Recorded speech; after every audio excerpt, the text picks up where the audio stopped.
Entertainment and Sports Network.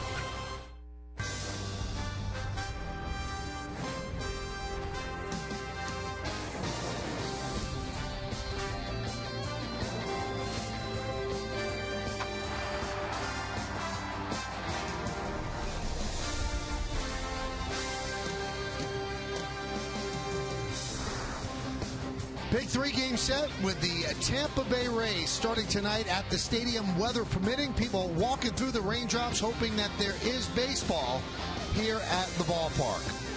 As tonight, the Yes Network presents New York Yankees baseball. It's the New York Yankees against the Tampa Bay Rays in the first of three from Yankee Stadium in the Bronx, New York.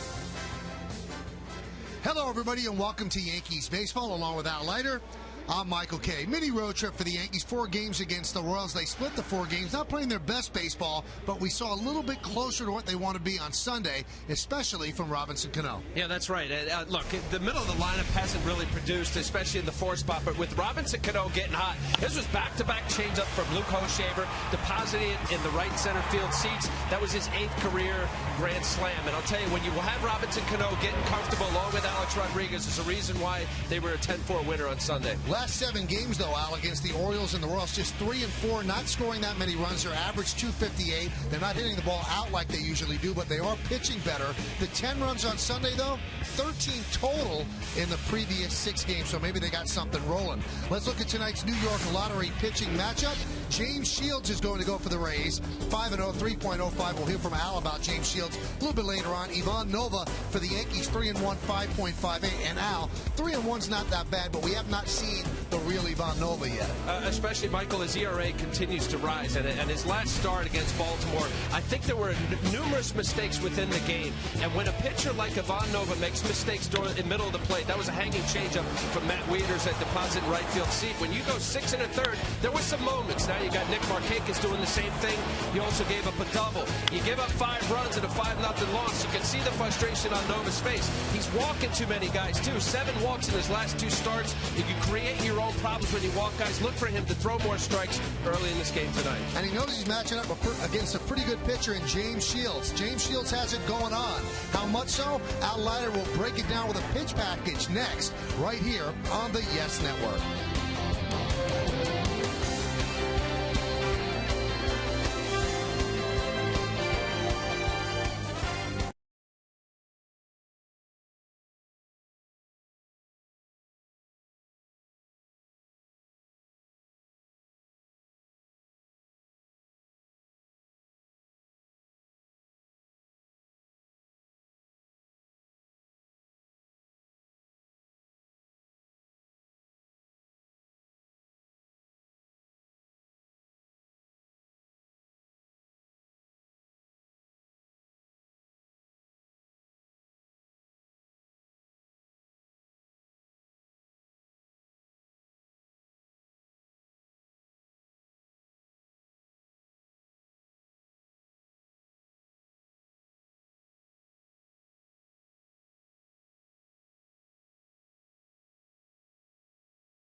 And James Shields will be on the mound for the Tampa Bay Rays. That's Al Leiter. I'm Michael Kay. Why don't we find out what James Shields does to get people out? We'll look at it with the Mazda pitch profile. You know what, Michael, and I think what makes James Shields so difficult for opposing hitting coaches and opposing lineups is that he throws all of his pitches, and we talk about it often about a pitcher and his repertoire. Front door cutter. We'll see a lot of changeups. He's throwing a lot more changeups this year. He dodges his fastball. His velocity's down a little, but it's plenty enough. He's got a fastball, curve, slider, changeup, and I love the changeup. This is the neutralizer right here, folks. He throws it to lefties and righties, and that has been the difference as to why James Shields is one of the best pitchers in the game. Did not pitch that well against the Yankees in the first game of the season, but the Rays came back to win that ball game. Should be a good series. Yankees against the Rays. Lineups, first pitch, baseball, next, right here on Yes.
In part by American Express. Welcome to the membership effect of American Express. Welcome in by Revel. Reserve your room now at revelresorts.com.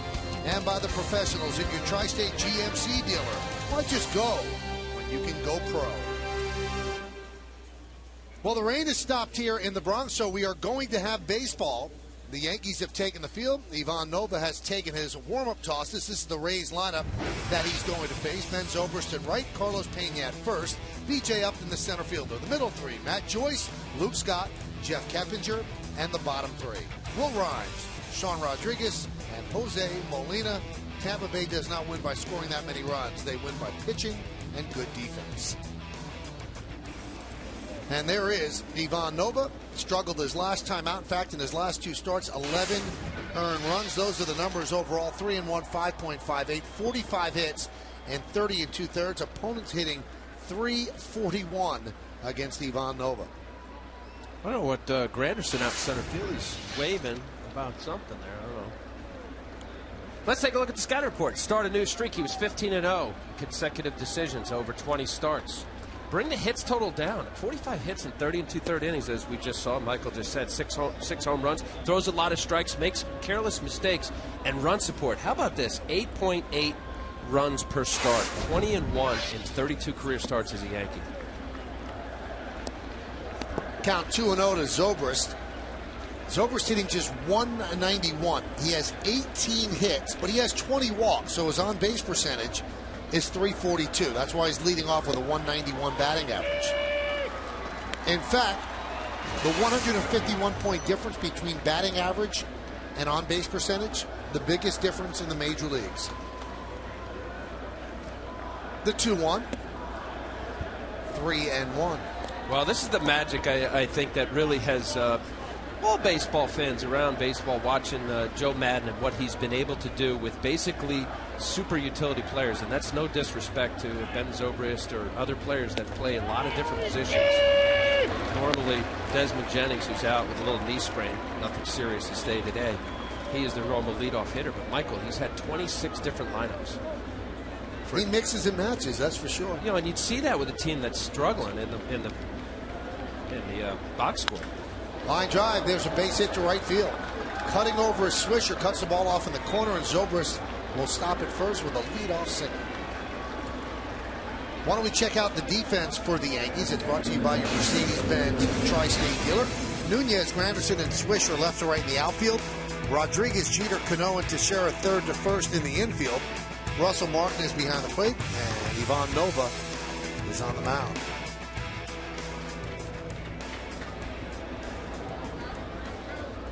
That's going to bring up Carlos Pena.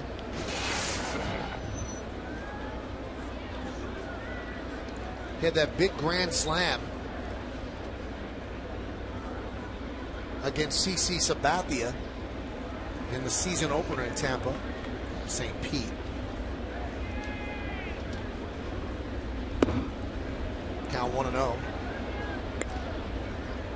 Still a very good fastball hitter. You look at a guy like Carlos Pena a couple years ago when he was with the Rays, went off to the Chicago Cubs, and there's a comfort level, Michael, about everything that has gone on in Tampa Bay and what's the experience of a lot of players that Joe Maddon has been able to get the most out of. Pena's one of them. Off speed as he swings and misses. On being back with the Rays, he said, if I had my way, I would have stayed here the whole time, but because of the dynamics of the organization, I have to be very creative with their payroll. Now I am back where I'm supposed to be. This is a place where I grew as a professional. I feel like I am part of the history here.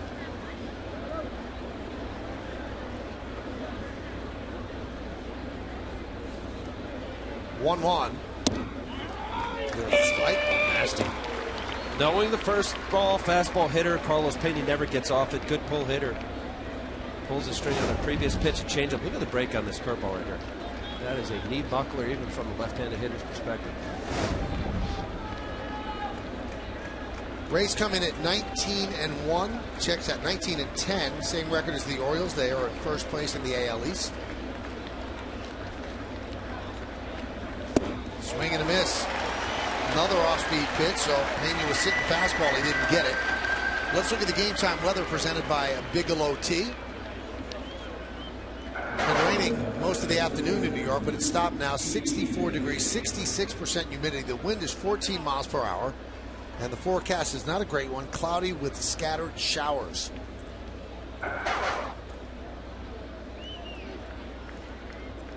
So Nova strikes out Pena. Here is B.J. Upton.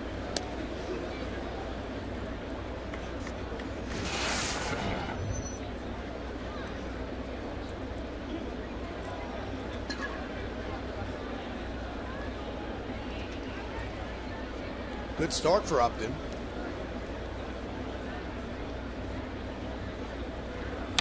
And a good time for a good start, because this is the year where he can become a free agent at the end of the season. In all likelihood, the Rays, on a limited budget, will not be able to keep him.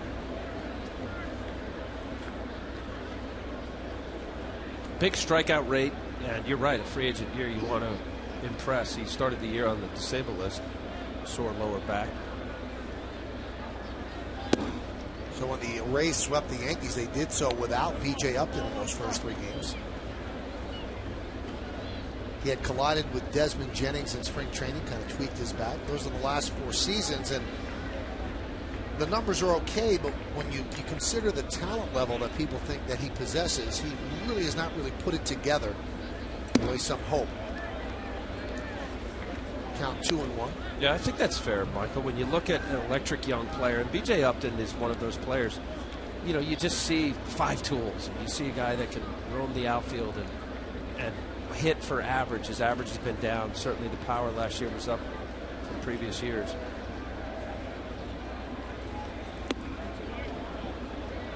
Where is that? A backup slider, middle of the plate, belt high. What's this here? This is a very hittable pitch. Because he pulled the string on it, I'm saying that's a little above the belt, and I think it still letters to the knees, isn't it, Michael? That's what they say in the book. It's a little below letters. I thought it was belt high. That pitch is not called a strike enough for me. 3-1, runner goes, foul back.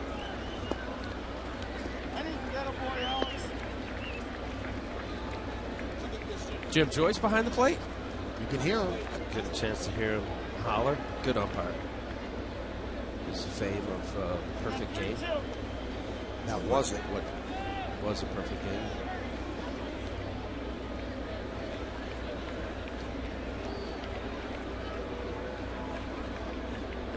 Runner goes again. 3-2, swung on a miss. The throw to got him. Strike him out. Throw him out. Double play. As Robertson is caught stealing by Russell Martin. No runs a hit. No errors. And because of this strike him out, throw him out double play, nobody left on base. Rays nothing, and the New York Yankees coming about against James Shields.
Presented by Lexus.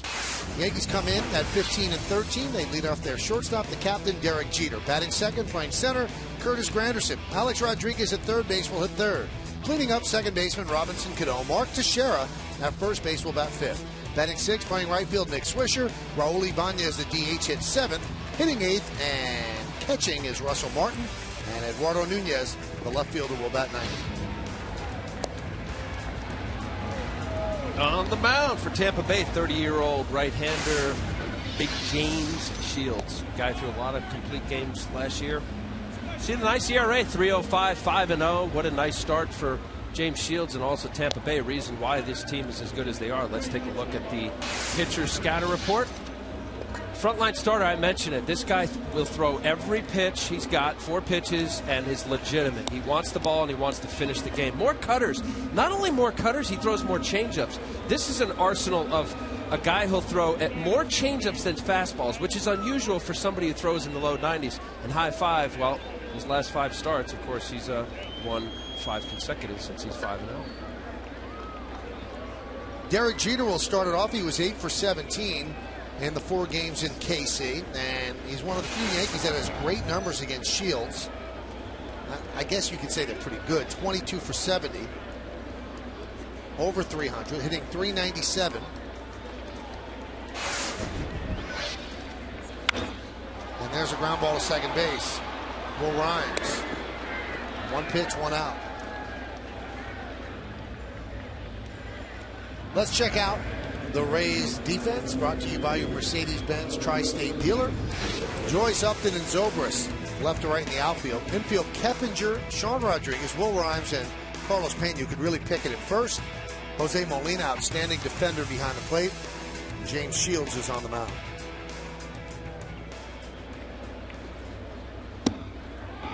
And there's a strike. Granderson does not have good numbers against James Shields. He's 3 for 46 and 0 for his last 16. There's that changeup, Michael. A tough pitch, and he changes speeds on it. He's able to locate it. But when I was looking at the pitch selection and the percentages of James Shields, it just really struck me that he throws more changeups this year than he does fastballs. Again, a couple starts back. James Shields against the Red Sox, he threw 115 pitches, 17 fastballs of true 4-seam, 2-seam fastball. 1-2. There's another changeup. You know, you're taught as a pitcher everything comes off a fastball, and for him as a guy who throws in the low 90s, you'll see that as far as someone who throws a lot of off-speed pitches with somebody who doesn't throw as hard. That guy, David Price, you talk about a hard thrower. He's got the last game of this series. 2-2. Grounded right into the teeth of the shift. 2 away. Now we're going to see a lot of shifts by the Rays, and there was a great story today in the New York Times about Joe Madden and how he likes to shift and shift a lot. And in the story, quoting a website, in 2011, with all the shifts that they did, They saved themselves 85 runs because of defensive efficiency. That translates to 8 or 9 wins. Remember, they made the playoffs on the last day, the last inning, when the Red Sox were folding. This year, because of all the shifts, they've saved 28 runs so far, and you can see one of the shifts right now. There are 3 infielders on the left side for Alex, and you don't see teams play him like that. You know, it'll be something that we'll be able to talk about during this series because, you know, there's something to be said for once upon a time that we baseball founders placed players out thinking that it would cover some area. But now with all of the spray charts, they're getting this down to a science to where they know Alex Rodriguez hits the ball on the ground when he does in these spots as Joe Madden, Tom Foley, his infield instructor, put. So there's obviously a lot of play in this area, and that's the reason why Tampa Bay does what they do. And to be honest, in the first 3 games of the season, it really took a lot of hits away from the Yankees. It really did. They think they will find some grass this time, some holes in the shift, but you could say maybe 7 or 8 hits it took away in 3 games. You know, Michael, and also as a pitcher, a retired pitcher, in order to buy into it, there's a frustration level when you see major shifts and you give up a hit and you turn around and say, well, there you go. The second baseman would have been standing there anyway and I gave up a hit. But they're buying in. They believe in what Joe Madden is doing with statistics and the spray charts. Alex Rodriguez works a walk. Guess that pitch missed a little low. These are some of the shift-breaking plays that we saw in the first series. That was Granderson. By the shortstop. A-Rod, that's a rocket past David Price and an easy play by the second baseman. And of course, Teixeira, he's a big pull hitter, especially from the right side. Another play, taking away hits. Look at Tex. Now, I don't know if you saw that story in the Times, Al. The really interesting thing by Kevin Long, the Yankee hitting coach, he said, I don't think any of our hitters are affected by the shift except for Teixeira. He said, because I don't think his swing allows him to go the other way and defeat the shift, he said, and it will take a lot of hits away from him. He said, that will affect Teixeira in these 3 games. Very honest. He said, the other players, I don't think it will. Here's Cano. Well, we just saw a little rip. It ripped Alex off a base hit up the middle. Grandy, same thing. There's Kevin Long. Now Cano, another Yankee with good numbers against James Shields. 24 for 60. So he really has great numbers. There's that binder that dictates where the shift will go. And you can see against Cano, they don't shift that much because Cano does hit foul line to foul line. They do have the third baseman Keppinger way off the line. But for the Rays, that's pretty straight up. Yeah, it is.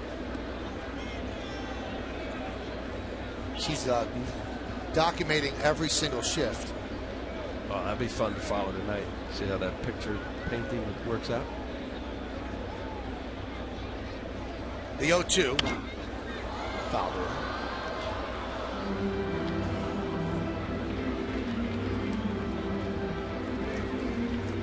Robbie getting close. Game Sunday, 294 on the short road trip. Batting average 294. Just been getting beat a little bit too much on fastballs.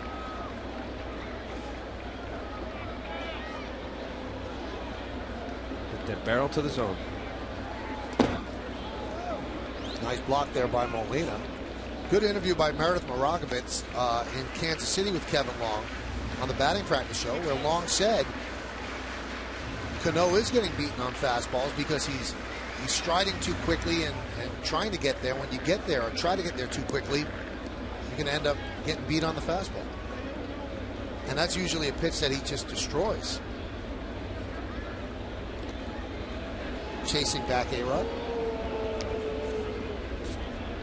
Hitting is so mental. Well, this whole game is mental. I forget what Yogi quote was. 90% of the game is half mental. Thank you. You look at what's going on with Albert Pujols. He finally got his first home run. Great players, it gets between the noggin. You start thinking too much. 1-2.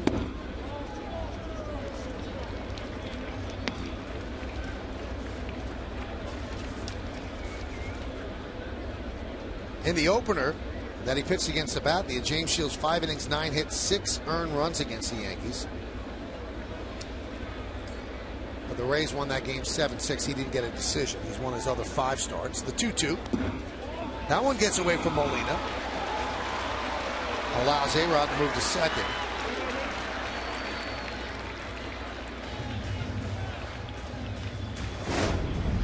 Yankee fans, remember Jose Molina was here in New York. Didn't do a very good job there. Staying in front, little turtle shell, get your arms out in front, try to keep that ball in front of him. Maybe it would have been a closer play. Maybe it would have been a play. This is where James Shields is very unpredictable. I'd be curious right here if he gives Robertson Cano a fastball. Yankees have not been hitting with runners in scoring position. Sunday they did. Previous 6 games, 2 for 30. And this year, Cano hitting 138 in these spots. And he works a walk.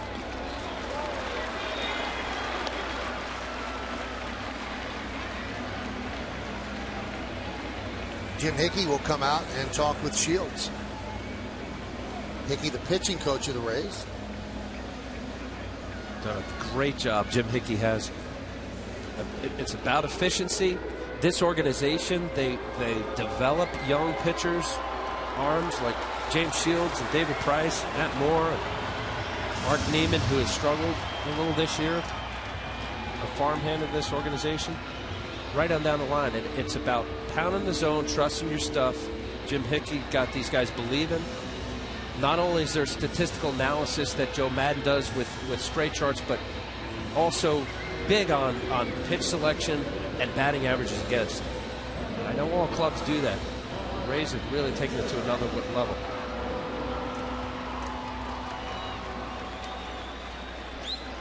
Here's Teixeira, 0 for 13 in his last 17 at bats against Shields.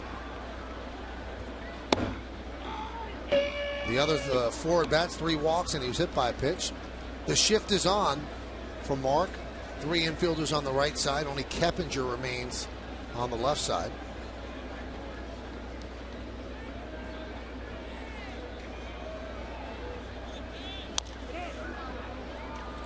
Mark has been battling flu-like symptoms, respiratory illness since middle of April on antibiotics. He's been unable to shake it, but not using that as an excuse for a slow start.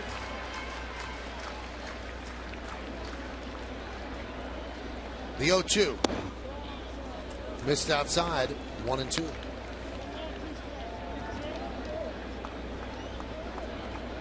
Yeah, boy, they need Mark Teixeira to get going. I know his numbers. He basically could book 30 home runs, 100 RBIs. You see that 222 batting average. It's not Mark Teixeira like. Be able to lengthen the lineup.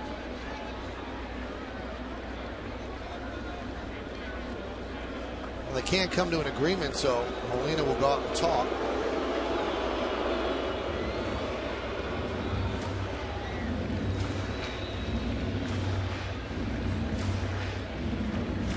Saw a lot of these mound conferences in that first 3-game set in St. Pete. Well, you know what also too, Michael, you have a veteran catcher, Jose Molina, who has a mindset. He knows these hitters. He played with some of them. And you have a pitcher that's determined, this is what I want to throw. 1-2. Missed outside with the fastball. Now 2-2. Paint corner here. Close pitch is good eye by Teixeira. No sign. The 2-2. Fly ball, right field. Zobrist is there right off the end of the bat. Just missed it. And Teixeira's down to end the inning. No runs, no hits, 2 walks, and 2 men left. We go to the second inning. Matt Joyce will lead it off for the Rays.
expect that we're going to see Andy Pettitte.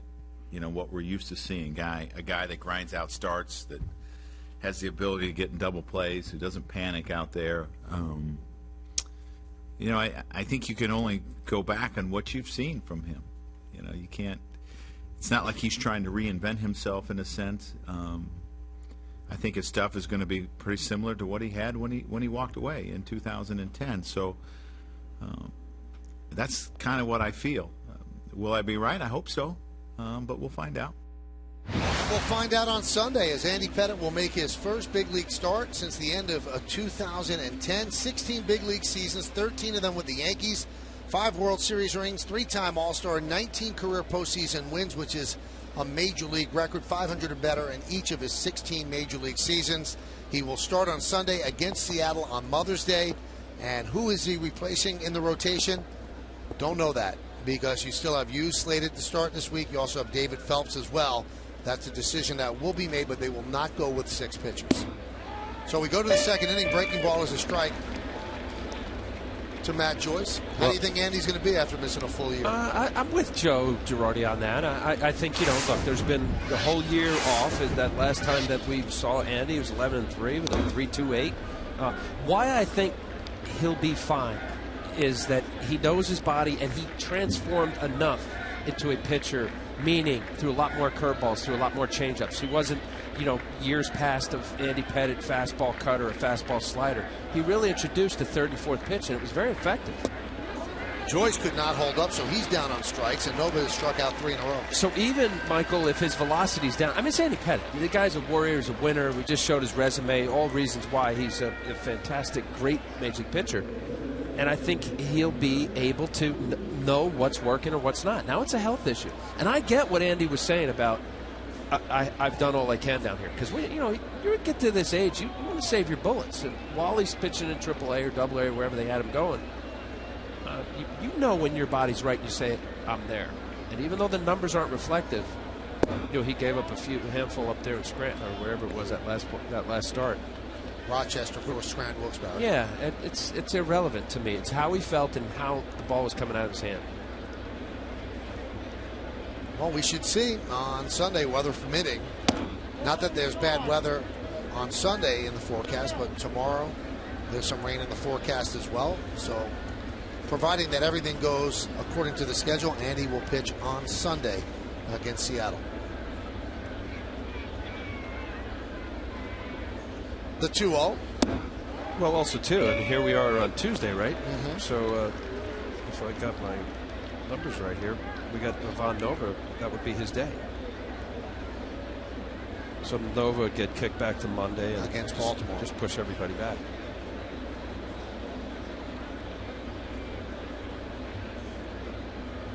Swing and a miss. Scott trying to go yard, 2-2. This is the way we project it. You've got Phelps tomorrow and then Sabathia on Thursday. That'll finish up this series. Then a 3-game set against Seattle, Kuroda, Hughes, and Pettitte.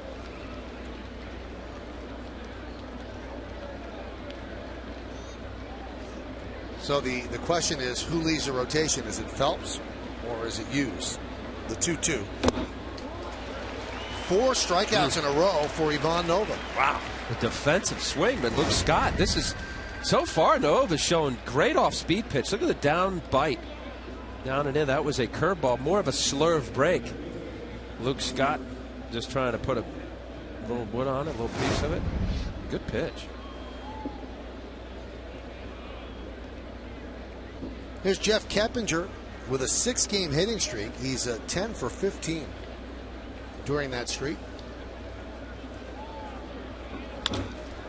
They finally put the ball in play, and a ground ball at Jeter, and an easy 1-2-3 inning for Ivan Nova. We go to the bottom of the second. Nick Swisher's going to lead it off. Nova took 8 pitches to get it done in the top of the inning.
is which current American League wins leader is most likely to lead that category at the end of the season?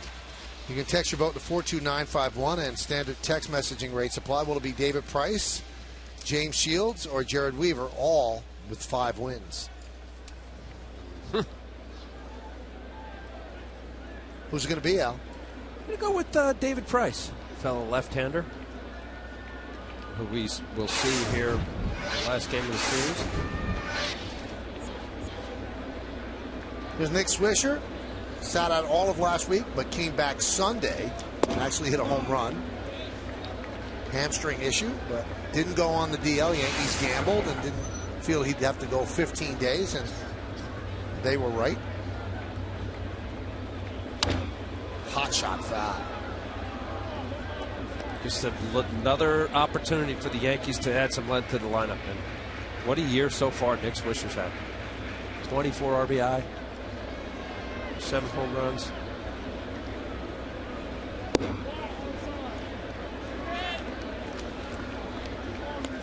Check this swing.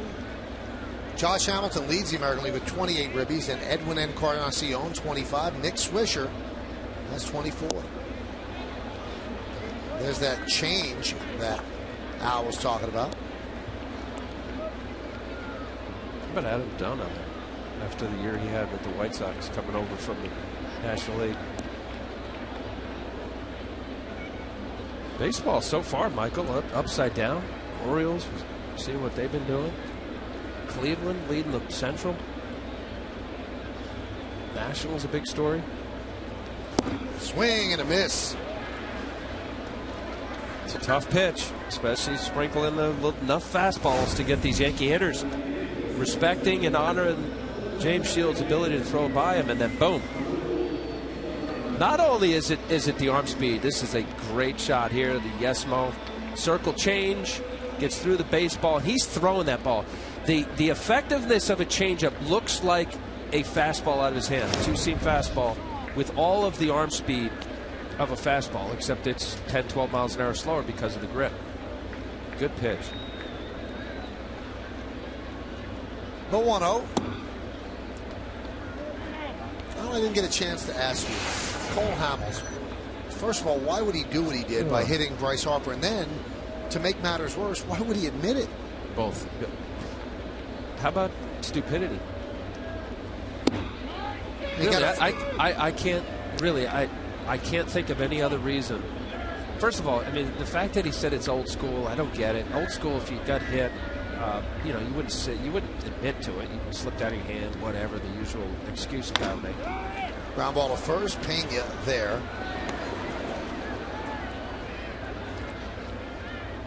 Here's what Hamill said. I was trying to hit him. That's something I grew up watching. That's kind of what happened. So I'm just trying to continue the old baseball because I think some people are kind of getting away from it. It's just welcome to the big leagues. Well, you know, got 5 games for that, by the way. Yeah.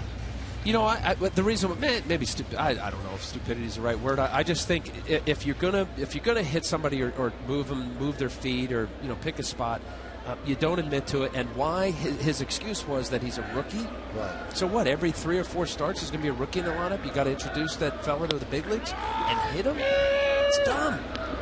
And I don't get it. You know, to me, there had to be something more. And then for him to admit to it, look, and it was insult to injury. If anybody watched the highlights of that game, he hits him. He goes first and third on a single from Jason Worth, and then steals home. Yep. You talk about throw salt in the wound. Oh, it was beautiful. And Right? Phillies manager Charlie Manuel said, I really wish that Cole hadn't been so forthright after the game. Because even if you're going to do something, even if you did it for the wrong reason, to admit it, you know you're going to get suspended. Yeah. Look, there's a lot of guys that have a cocky swagger to them. I think it's much of the reason why many players are good. They have confidence that may look as though they're cocky. Bryce Harper's one of them. I think there has to be another way to suspend starting pitchers, though, because Phillies have an off day this week, so they suspend him 5 games. He doesn't even miss a start. He's going to just pitch on Sunday. No. It'd have to be 5 games. No. It's not 5 days. But he's still not. He's not missing a start. He's only 1 day more. Okay. Yeah, right. I thought you said 5. They have an off day. Yeah, right. It'll be 6 games. Right. Well, I mean, if 6 days, 5 games. Right. Correct. If you really want to punish a pitcher, starting pitcher, you've got to suspend him about 7 or 8 days, so you know he's going to miss a start. Look, I'm sure down the road, if other incidents are similar, that could be a possibility. 1-2 to Russell Martin. High fly ball. Upton didn't see it right away. Now he locates it and puts it away. As the Yankees go down in order, 1, 2, 3. We've played 2 here at the stadium. There's no score. Will Rhymes will lead off the 3rd inning.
Nothing, and the Yankees nothing.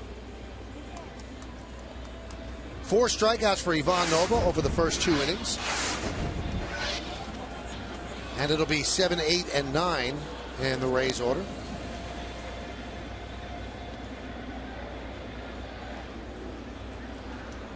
Rays have lost 2 in a row, but they are 19 and 10.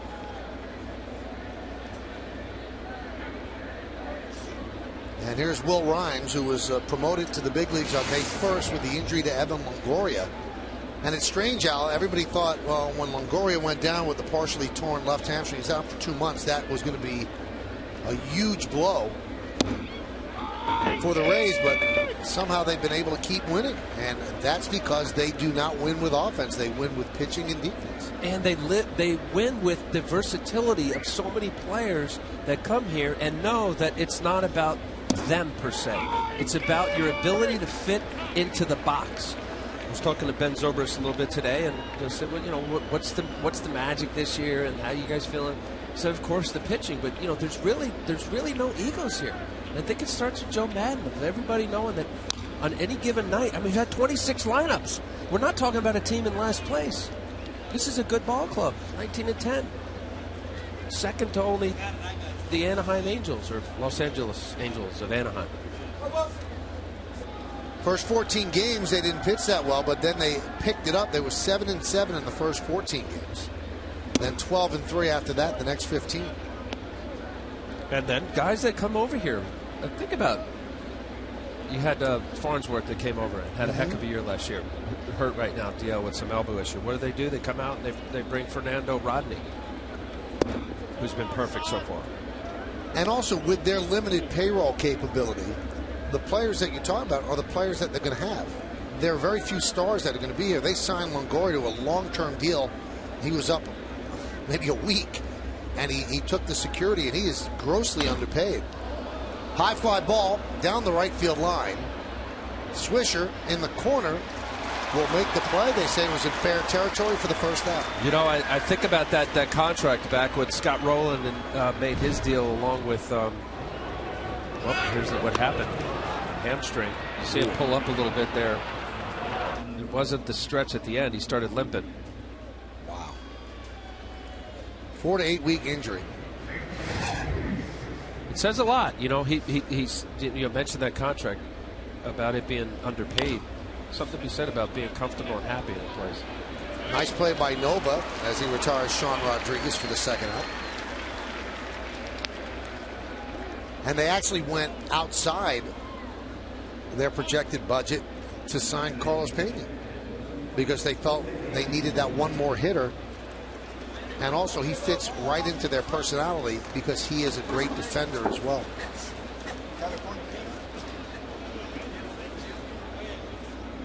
So 2 down, that's going to bring up Jose Molina. Molina essentially is the everyday catcher for the Rays, and you wonder if he's going to be able to do that. He's been a valuable player throughout his career, but never really played every day. And the more he played with the Yankees, the less he hit, and he wore down. He's hitting .204 right now. Right back to Nova. Good play. And that'll do it. So Nova has faced the minimum 9 batters over the first 3 innings. We're going to go to the bottom of the 3rd inning. It'll be Nunez, then back to the top of the lineup, Jeter and Granderson. There's still no score here in the Bronx.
Network Yankees games on your PCs or laptops with Verizon Fios. Get a full season of live Yankees games on the go for just $49.99.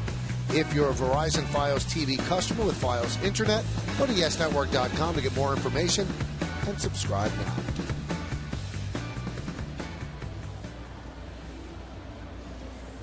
Still no score as Shields and Nova have kept the offenses at bay. Eduardo Nunez will come up to lead off the bottom of the 3rd. Lincoln scoreboard shows the Rays with just 1 hit, a leadoff single in the 1st inning by Ben Zobrist. He was erased as he tried to steal.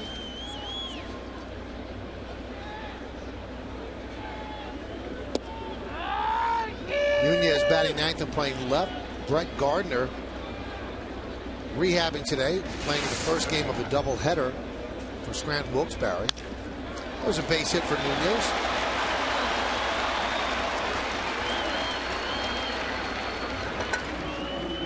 You get any updates on Gardner? Have not gotten an update yet. Anybody tweeting you? Not yet.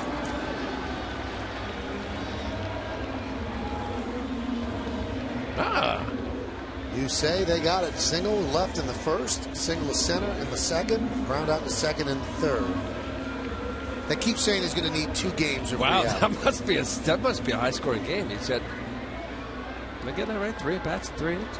5 innings. Oh, man, I'm seeing 3rd. Okay.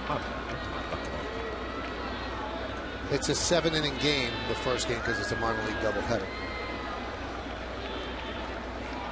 Here's Jeter. And there's a strike. Derek grounded to second to open up the first inning. So he has 48 hits. That leads the American League. The number 2 hitter in the American League is a guy you wouldn't expect. David Ortiz with 38 hits. Wow, right? Big Poppy having a year.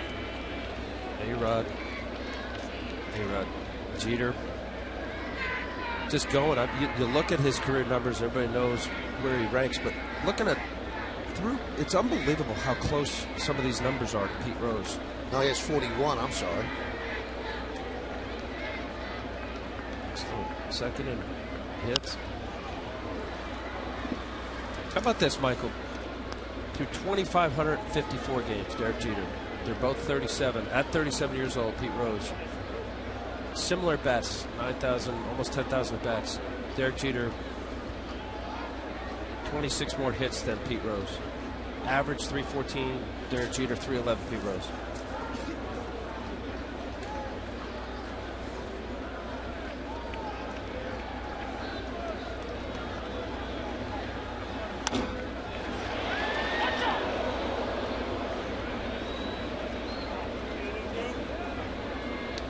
Derek is creeping up on Tony Gwynn, so he's 5 hits away from Gwynn. 6 hits away from the out. 16 hits away from Paul Wainer. 18 away from George Brett. Big time names.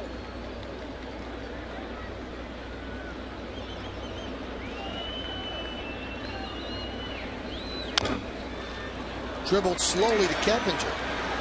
He takes the out at first as Nunez moves to second.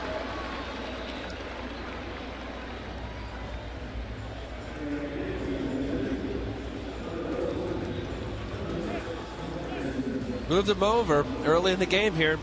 Assume that James Shields is going to pitch the way he's been doing his last 5 starts. Any way you can to scratch a run early.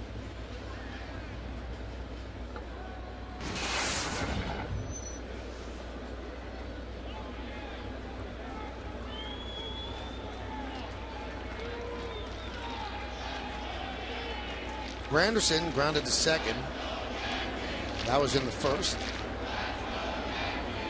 Now 3 for 47 against Shields. Now, why would you think Granderson would struggle so much against James Shields? Change up. Look, Granderson, we know what he's been able to do, or his change of his swing and all the things that's transpired over the last year since Kevin Long got to him. But he's still a fastball hitter. This guy is still a pull fastball hitter. Hits mistakes in the zone. I think the changeup that's going down and away is tough for him to stay on. It's been a very effective pitch, not only to Granderson, but to lefties and righties alike. And I think when James Shields is on, especially with the location of his fastball, that's an interesting sign right there from Molina banging his right thigh. Grounded to Pena. He flips to Shields for the second out as Nunez moves to third.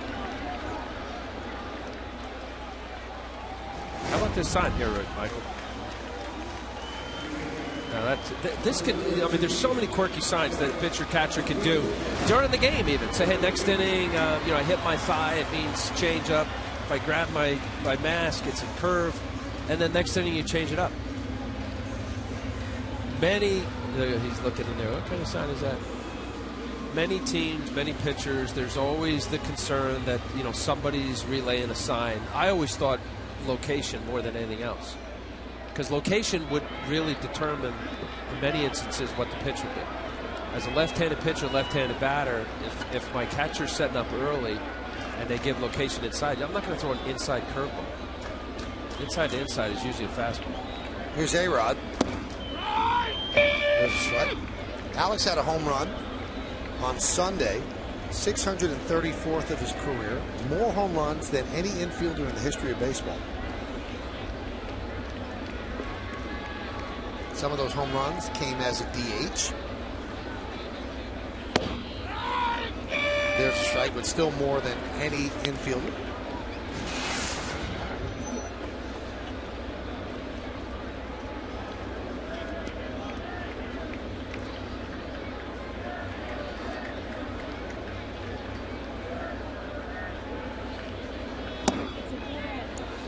Count 1-2. A-Rod walked in the first inning.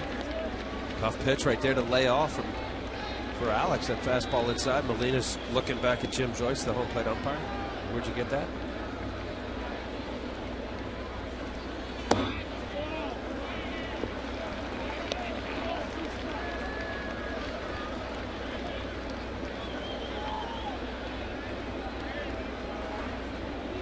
.51 pitches for Shields, 31 strikes.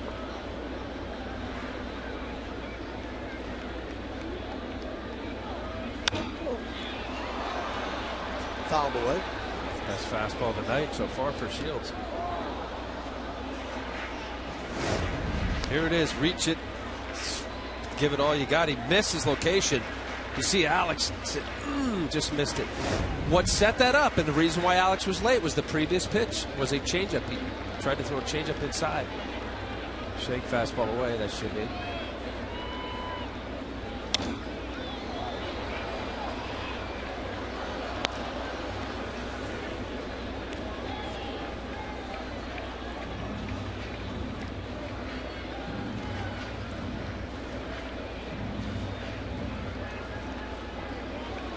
Nunez leads off third with 2 outs. No score, bottom of the third. Got away from Molina, but Nunez holds up. The count full now at 3-2. Good take. Alex, this is a good at bat right here. This is a battle between a very good pitcher and a very good hitter. Watch this check. Yep. Good break plane, wrist. Got the call from Jim Joyce or Jim Reynolds, first base umpire.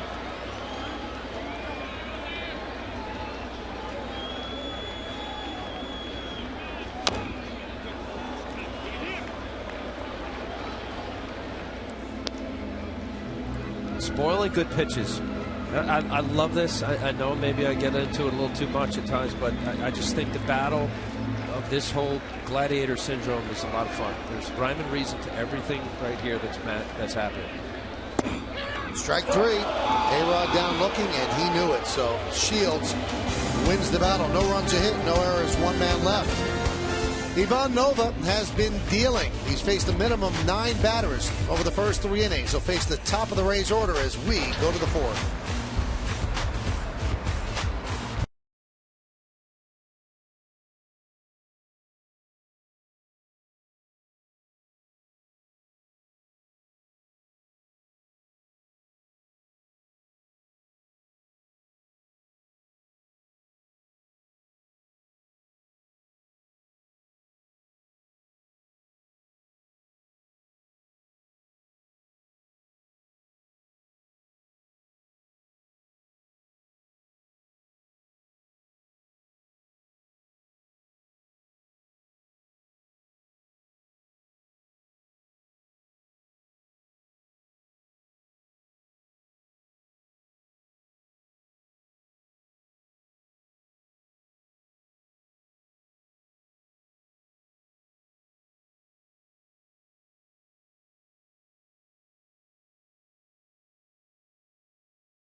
With his Grand Slam Sunday, Cano has 146 career home runs.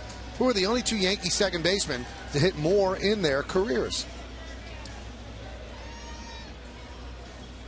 Think you know, Al? No. I know it's not Willie Randolph. Why would you take a shot at Willie like that? He's probably listening. Well, then maybe it's Willie.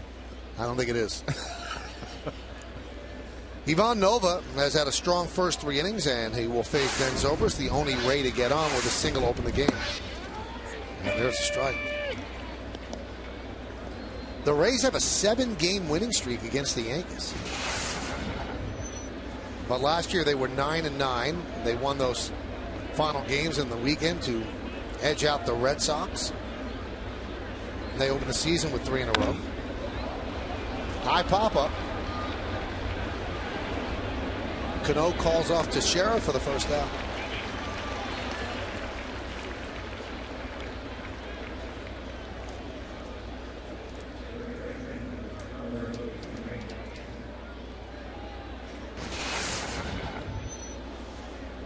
Here is Carlos Pena. He struck out in the first inning.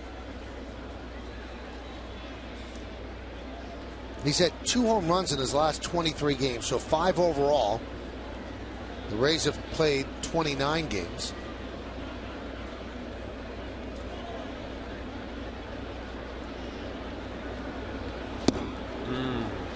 He is not giving him a fastball.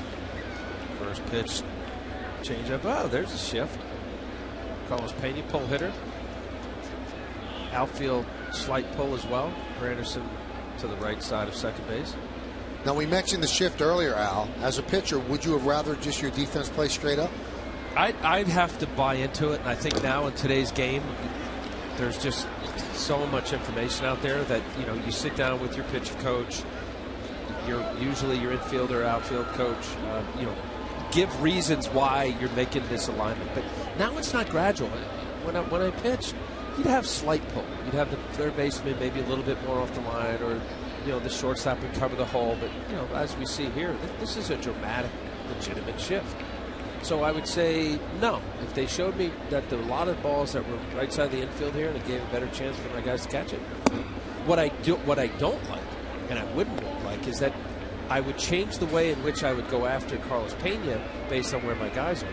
The defense should be aligned based on the pitcher on the mound and his strength and weakness and his ability and his command of which part of the plate. Because not every pitcher is able to do certain things. Maybe, you know, Nova's strength is away.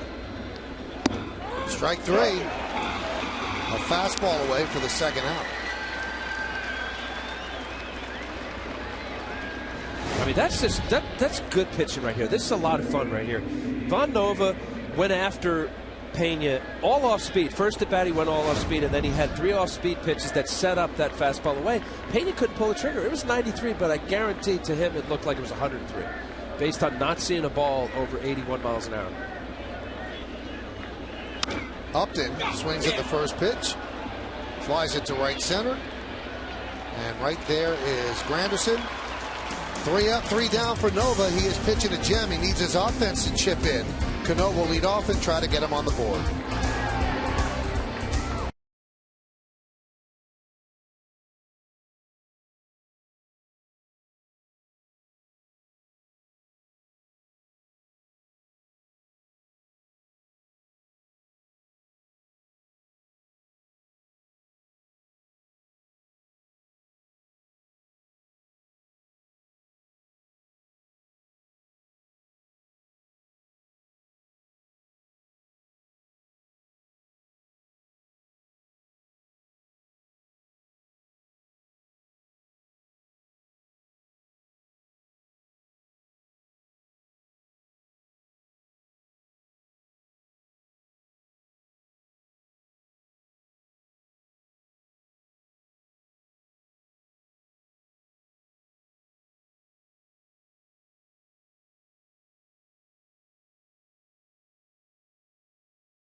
the New York State Smokers Quitline Quiz with his Grand Slam Sunday. Cano now has 146 career home runs.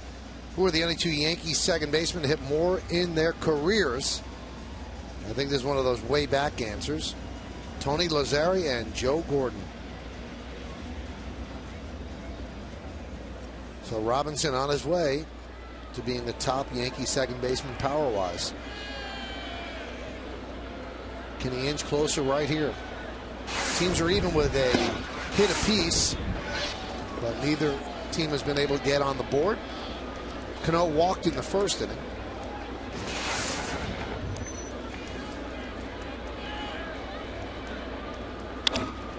That one is ripped into right center field. It's a base hit. It's going to split the outfielders and roll to the wall. And Cano will be at second with a double. He now has a 6-game hitting streak. Robertson looking like he's warming up, middle of the plate. That's supposed to be a cutter in on his hands. Was able to pull his hands in nicely, drive the barrel through the zone. Nice stroke, right center, split the uprights. You get Robinson, Cano feeling better, and A-Rod, Teixeira pull his load and be able to contribute.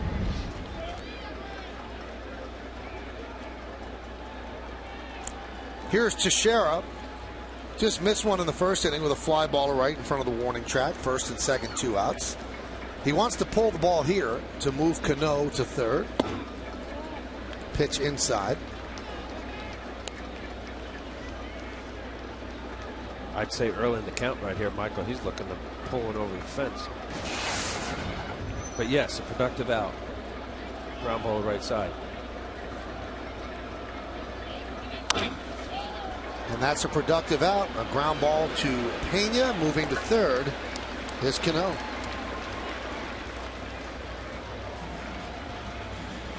Pena playing close to the line because of the 3 infielders on the right side. So he was able to make that a fairly routine play. Move him over. There's no doubt about it. Early in the count, he wants to drive the ball somewhere where it hits some grass and maybe over the fence. It's a real good feeling when you move a runner over and then it produces an RBI here. Let's see if Swisher gets the ball up in the zone.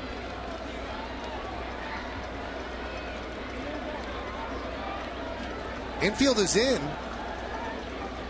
for the Rays. And an odd configuration at that. Not only is it in, but the shortstop Rodriguez is playing in front of second base, and the third baseman Keppinger, in order to keep Cano close, is right close to the bag, and that leaves the entire left side of the infield open for Swisher. You know what I'm not getting is where the shortstop, where Sean Rodriguez, because I mean, the only thing he's stopping here is a hot smash up the middle. Because the pitcher should be able to feel there. that, right? You know, the pitcher should knock a reasonable hard ground ball down.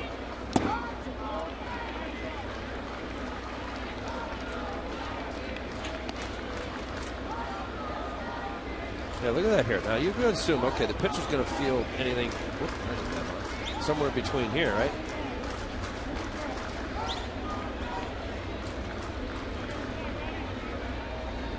Although hot smash between the legs. Well, now look at this. Based on the count.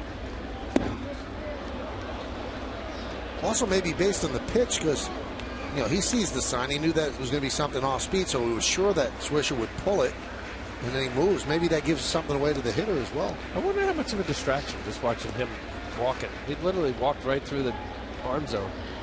Let's see if he moves again. Yeah.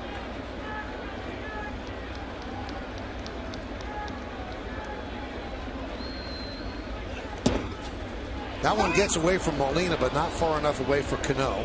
Now, Michael, you make a good point. If Sean Rodriguez is looking at the sign that Jose Molina is giving, and if he is only moving on slow off-speed pitches, that would also be a trigger for Nick Swisher to look off speed.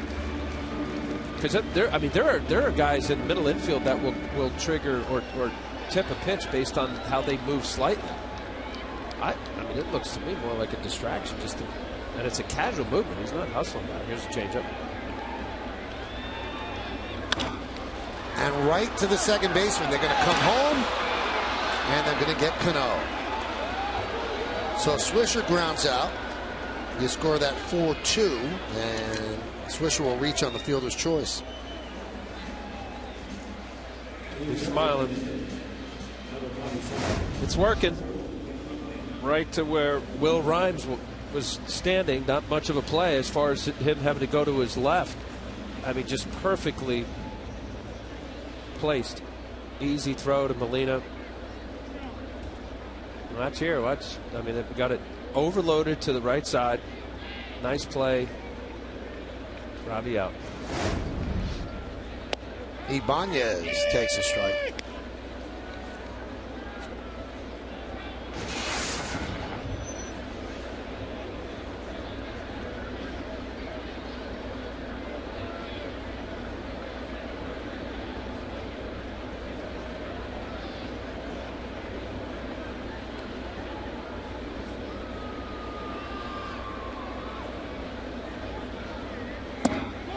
Snap throw to first.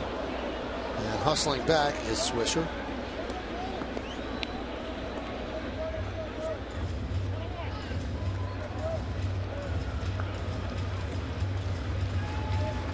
We're in the bottom of the fourth. No score. Ibanez grounded to first in the second.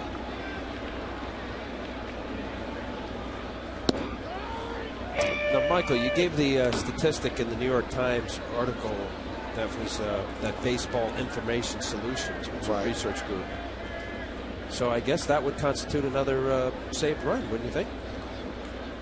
I guess, but wouldn't the second baseman be right around there?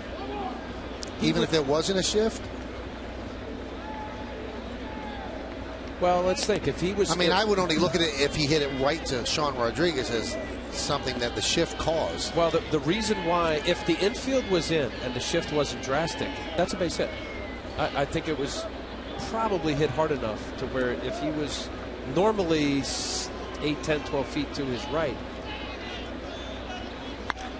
That one's driven deep to right field. There it goes. No shift for that. See ya. A 2-run home run for Ibanez. It's 2-0 Yankees.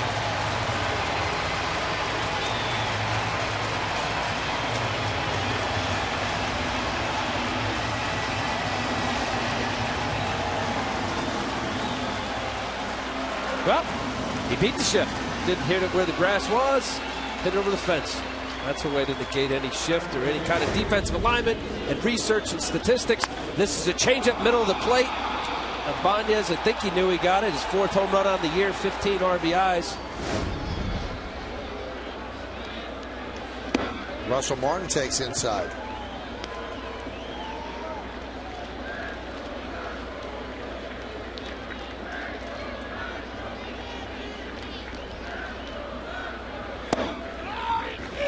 Strike.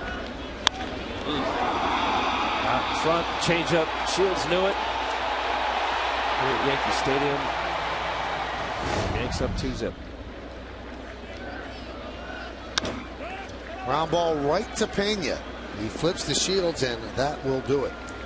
But not before the Yankees scored 2 runs on 2 hits, no errors, nobody left, and the 2 runs came on 1 swing from Raul Ibanez.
years. Josh Hamilton's going to be a free agent too, and you wonder how much money he's going to get. What a player he is. Really, has it been any issue of his talent? I mean, even going back to when he was number one. It's just health and also the off the field issues. Right, and that's been up. I mean, that was coming up through the minor leagues and his issues there. But wow, what a talent when he's healthy. Starting to rain, so you need these 3 outs to make it an official game. Yankees up 2-0. Here's Matt Joyce against Ivan Nova.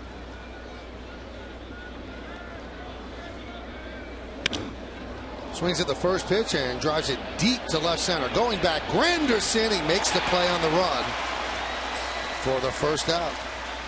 So Nova's been dealing, and he's also been striking people out. He really has, and I'll tell you, I like his off-speed pitches. Of his 5 strikeouts, all of them have come on either the slider or curveball. You see the little slider here, Matt Joyce. He got BJ Upton. Luke Scott, similar. He's changing angles on his break. There's one fastball. Locked up Carlos Pena in his last at bat. Couldn't pull the trigger. Rain's starting to come down a little bit harder here at the stadium. This was in the forecast to start at 7, but it's held off to this point. And the pitch outside to Luke Scott. Home team leads, you need 4.5 in the books to make it an official game. Home team trailing, you need 5 full. Off-speed pitch really working for Nova, and he's working quickly. Both of these guys, James Shields and Ivan Nova, has shown very good secondary off-speed pitches. That was a perfect example. Fastball 90, outside corner, ball comes back with a nice changeup at 84 miles an hour. Big curveball. I mean, this is textbook right here.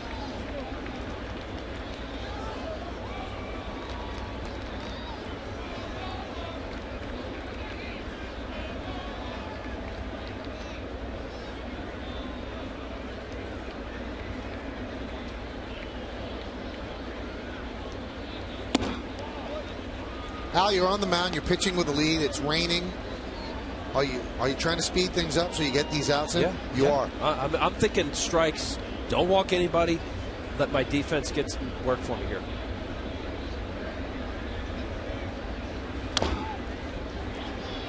But you don't have that much of a lead. That's right. That you could just throw the ball down. No, there's no doubt about it.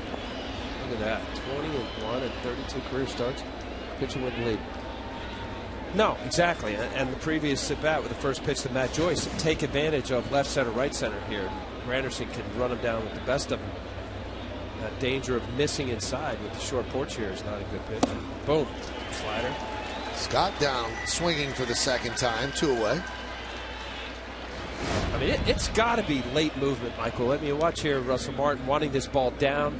That's a good slide. Look at the straight downward bite. Take a look on the Yesmo. His hand, fingertips on top of the baseball and down through. Good rotation. And then that last 15 feet really is the decision of whether a hitter decides strike ball, what's the pitch, I got to swing.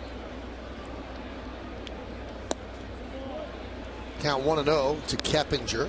Grounded to short in the second.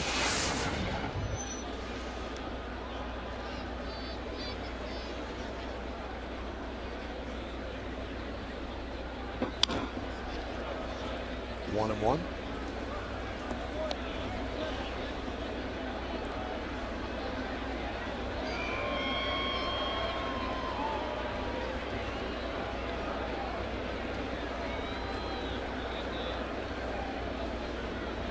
And the pitch.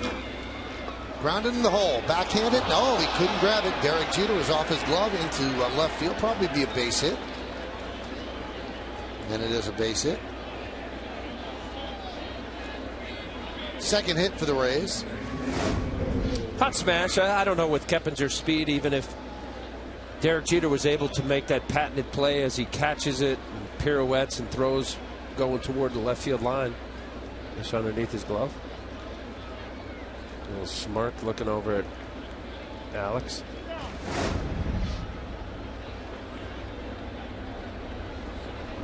So Keppinger on with a single.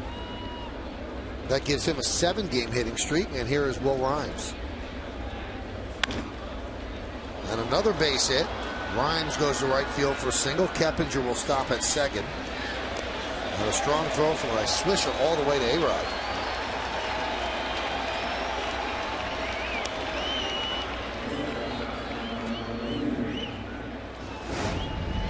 First pitch hitting here. Will Rhymes gets on top of this fastball. Enough speed on it to get past Mark Teixeira. So it's starting to get a little wet there. Swisher ended up making a strong throw. Almost a strike to Alex. Ball will be slippery now.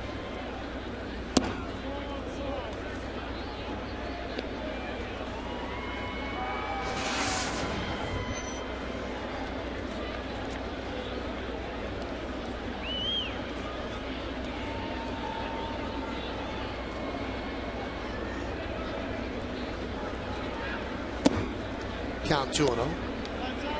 I went 2 off-speed pitches. This is obviously critical part of the game. You pitcher of record, 1 more out. Tight ball game. James Shields, he's facing a good pitcher. Don't give in here. With 2 breaking balls in a row, Sean Rodriguez is a very good fastball hitter.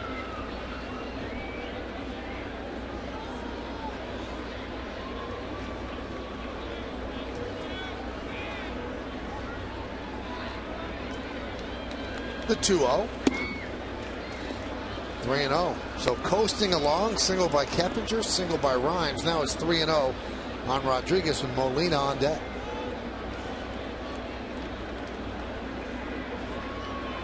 Both Rodriguez and Molina struggling batting average wise. I just think Rodriguez has got a good approach up there.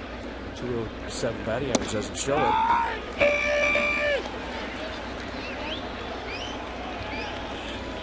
Jim Joyce still in fine voice form. Home plate umpire.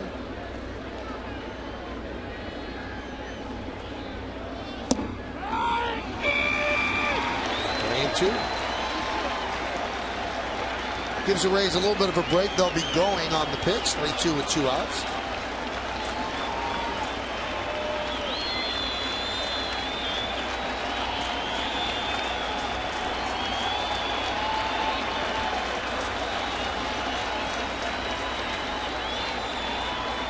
The 3-2. Popped up. Teixeira near the stands, and he runs out of room.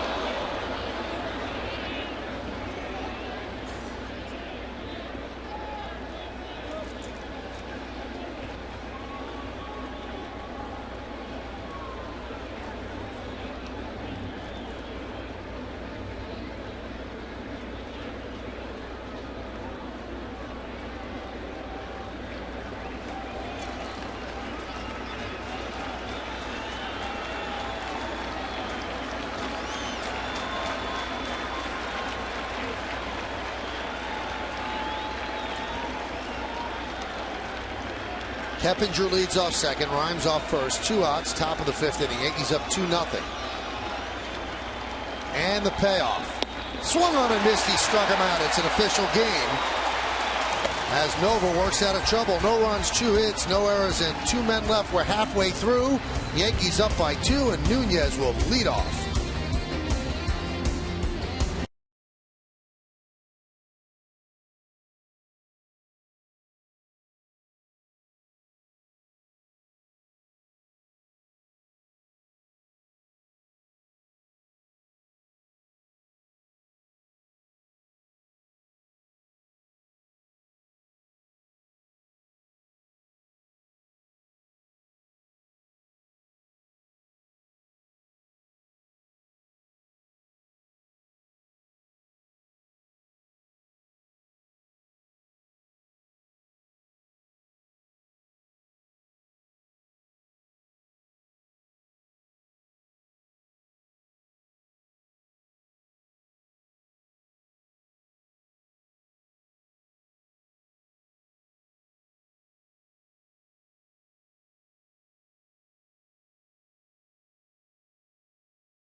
Motors. To learn more, visit kia.com. By J&R Music and Computer World. Then by Blimpie, America's Sub Shop.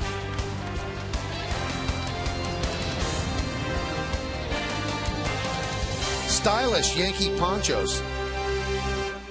Al has one of those. Looks good. First pitch to Nunez as high as he showed bunt, 1-0. Nunez, Jeter, and Granderson here in the bottom of the fifth.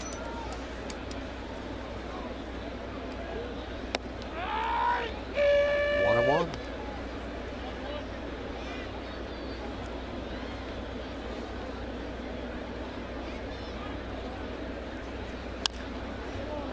Grounded foul. Oh, there's our artist. Tough to draw now, right? When you figure. New drawing. Man, I wanted to see what you had going on before.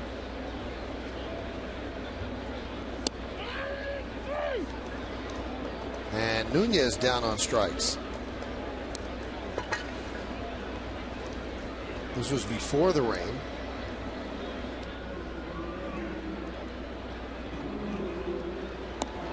She started over. There's no way if we're coming back. No, she did. I think she started another one.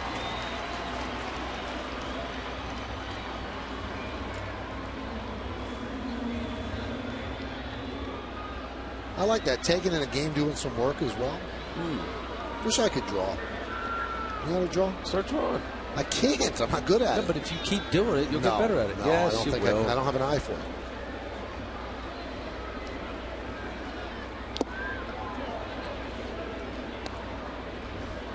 Count 0-1.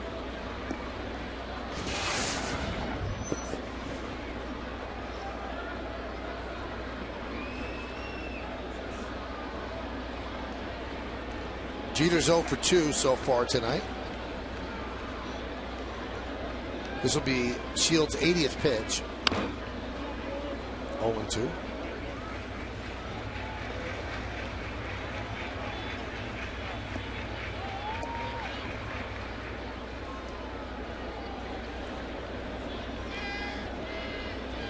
Yankees have 3 against Tampa Bay and then 3 against Seattle. Sunday, Andy Pettitte's going to make his 2012 debut. Then off to Baltimore for a quick 2-game set. Then Toronto for a 2-game set. Then back home.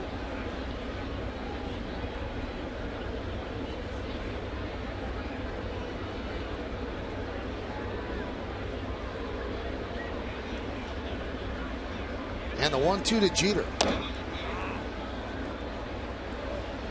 All right, got to get good pitching, Michael. You mentioned about the schedule here. I know Seattle's coming in. They don't hit much. You got King Felix, I think, starting that series off. Hector Noesi. See Jesus Montero. Blake Bevan would be the last pitcher. Some good arms.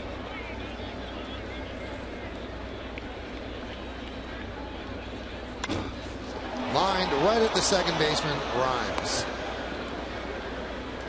2 outs.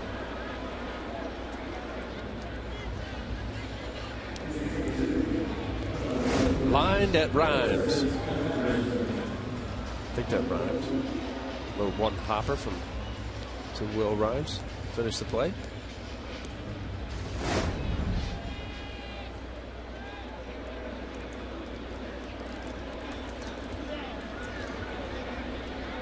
Here's Granderson with 2 ground balls to the right side, 1 to second, 1 to first. Count 0-1. How is Jim Joyce's voice not shot by the end of the night? I mean, is he able to talk for 3 days? Yes. He's screaming at the top of his lungs. lungs. But it's more of a he. It's not. So if you did that all day, you'd be fine? Well, he doesn't do it all day. He's probably done it like 10 times. I want you to do that. I want you to do that. Called strikes. He has to do the loud pitched.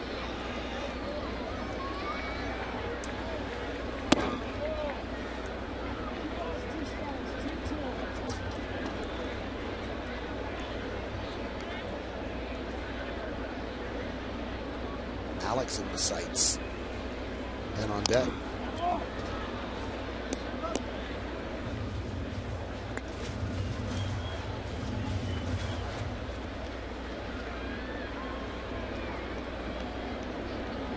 I'd much rather have Jim Joyce behind the plate than laconic umpiring of Tim McClellan. Right? Yep. And it took a long time. It takes a long time to even know what he called.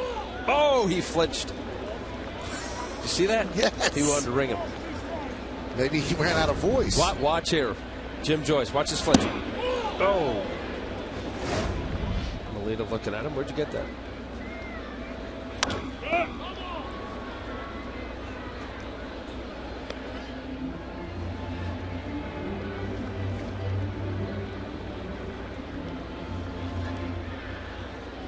Can't sit on any pitch. Mentioned in the scatter report. 3-2 count. Misses fastball away. Come back with a slider. Could be a mistake that means a difference. Not only just a couple runs or a run, but a win or a loss. So far, Raul Ibanez's 2-run homer. Last inning is the difference. And that's the way you think in a game like tonight. Von Nova, James Shields hooked up in a duel. Mistakes could be a loss. 3-2. And as a hitter, you have to think that there's going to be very few mistakes. We saw Ibanez got a changeup middle of the plate. When you have pitchers locked in, you got to take advantage of the mistake middle of the plate. 10th pitch of the at bat. Sky to right field and deep. Going back Zobrist. He's on the track at the wall. See ya! A home run for Granderson. His 10th of the year, and it's 3-0 Yankees.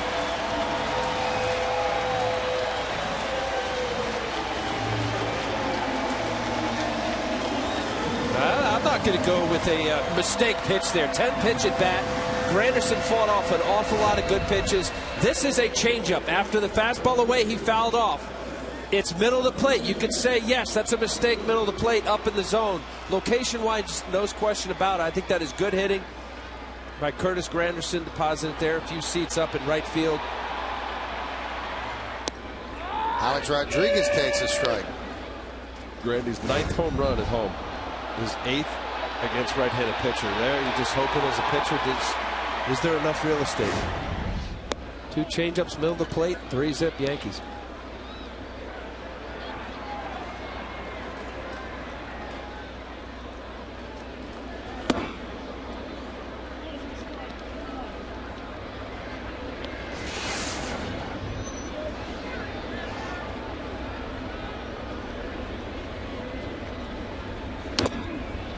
I got a piece of Molina as he goes down. Now staggers to his feet. Let's check out the Home Depot's hitter scouting report on Alex Rodriguez. About to break out. I was watching the Kansas City series, Michael, and I believe it was the first game Thursday. He had an at-bat off of Jonathan Broxton. I believe it was a 9-pitch at-bat. It went 0-2. He fouled a bunch off, and he looked like he was on it. He did hit a ground ball out. He had eventually got a 3-run homer yesterday. No big James here. 317 coming into tonight. Let's see, 0 for 1. So that goes down a little bit, 3 home runs. Quote, can't keep tipping our hats to what Alex said. And I think, there's something to be said for eventually you just got to start taking accountability and say, wait a minute, you know what? We're good. This is a good lineup. I'm a good player. Robertson Cano's a good player. Mark Teixeira. And I just read that quote, and it was like, you know what? It's time to start hitting. We can't keep tipping our hat to every pitcher and say it's got good stuff. While they do, and we're watching tonight, James Shields, I just thought it was very forthright on Alex's part to admit, hey, I got to get going here. The 100th pitch of the night, and it's strike 3 on a breaking ball. So Alex is down on strikes for the 2nd time tonight. But the Yankees get another run here in the 5th. A 10-pitch at bat, and he finally wins it against Shields. He hits a home run to the short porch. It's 3-0 Yanks.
Connect, our new social networking app that lets Yankee fans interact with each other and the broadcast booth while watching the game, see what other fans are tweeting about, and get up-to-the-minute scores and in-depth pitch-by-pitch stats, all at YesNetwork.com. 3-0 Yankees, a 2-run home run in the fourth by Ibanez, a solo shot in the fifth by Granderson, and so far Ivanov has certainly made it hold up. He's allowed just 3 hits as we go to the 6th. Low pitch count, 60 pitches coming in the 6th inning. Very efficient. Breaking ball strike to Molina.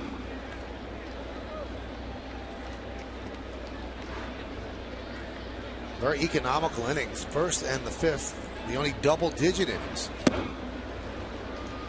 0-2.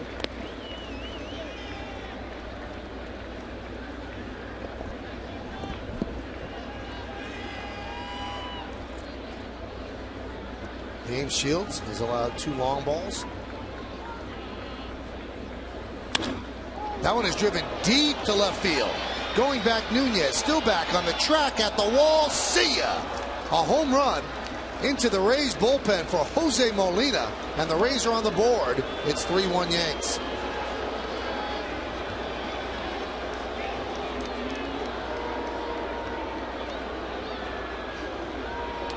Well, I said about mistakes are not only runs, and that extra run that the Yankees got last inning on the home run at Granderson helps a little bit for the breather room, but this is a mistake. This is an 0-2 pitch by the 9-hitter who's batting .204. He's got second home run now. Molina does. Got to make better pitches than that. I'm not saying that pitchers don't give up 0-2 hits or even home runs, but you got to be not careful, aggressive, but make a better pitch. There's a Coors Light freeze cam, point of contact. All right, so he's got pretty much outer third, upper thigh. That's an expanded zone area that you can exploit a hitter's weakness, especially a guy like Molina who's batting just over the Mendoza line.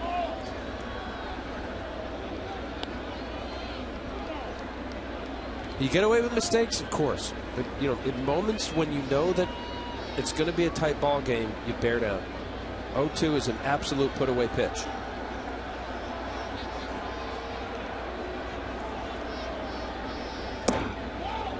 Just missed. That's 3-0. That's a good pitch right there, Michael. I think. Doesn't matter what I think. Jim Joyce thought it was low.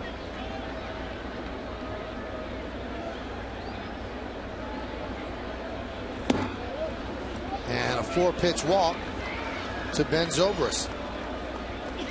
Hitting the road, take the Yankees with you this season. Subscribe to MLB.tv today to see every Yankees out-of-market game live, online, and on your favorite devices in HD quality.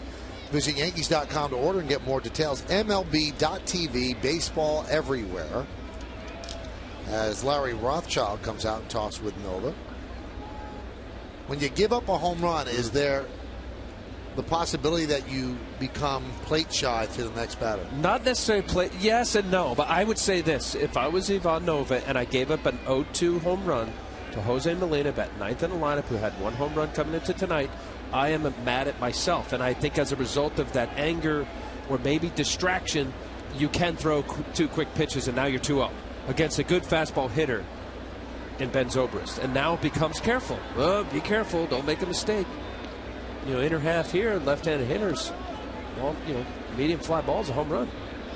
In some cases, especially down the line at 314 here. He's worked off speed a lot to paint it. Did strike him out on a fastball, though. Now, this is the whole thing, Michael. You flip a lineup 3 times, and they've seen the release point. They know the stuff out of the hand. There's always an edge as hitters get to see pitchers longer, obviously. See the movement, the stuff, the release.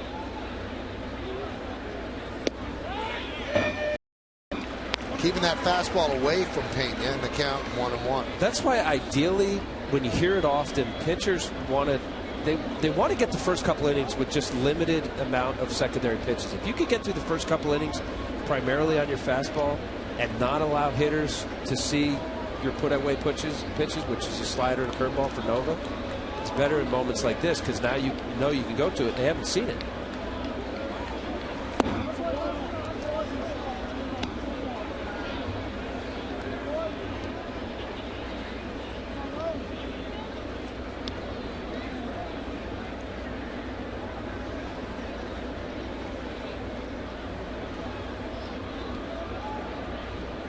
Rain's not helping.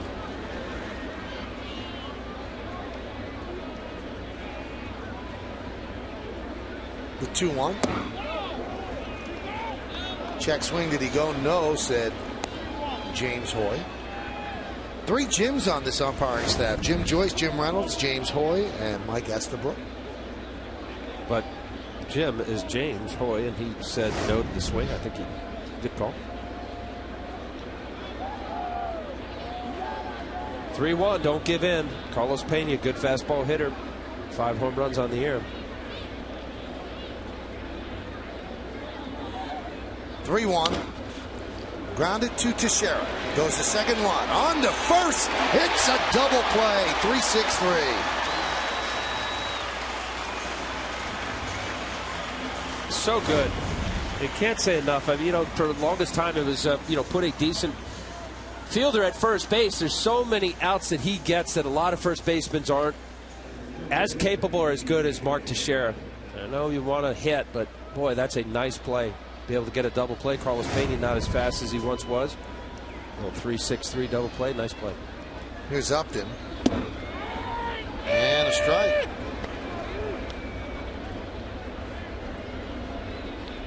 We're in the 6th inning. 3-1. Time is called by Jim Joyce.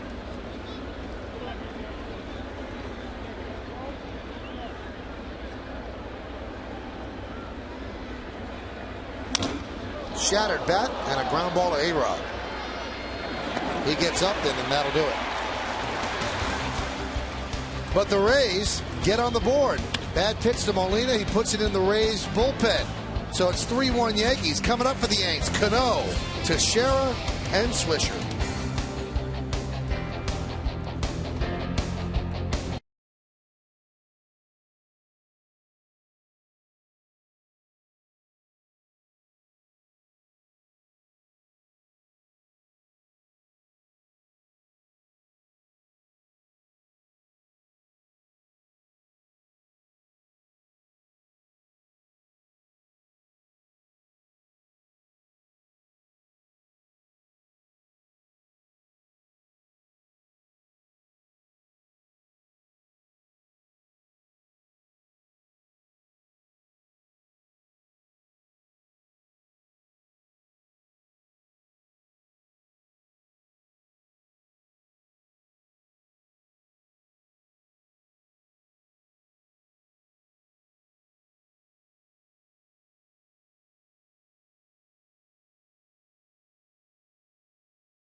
By Toyota, the official hybrid of the New York Yankees.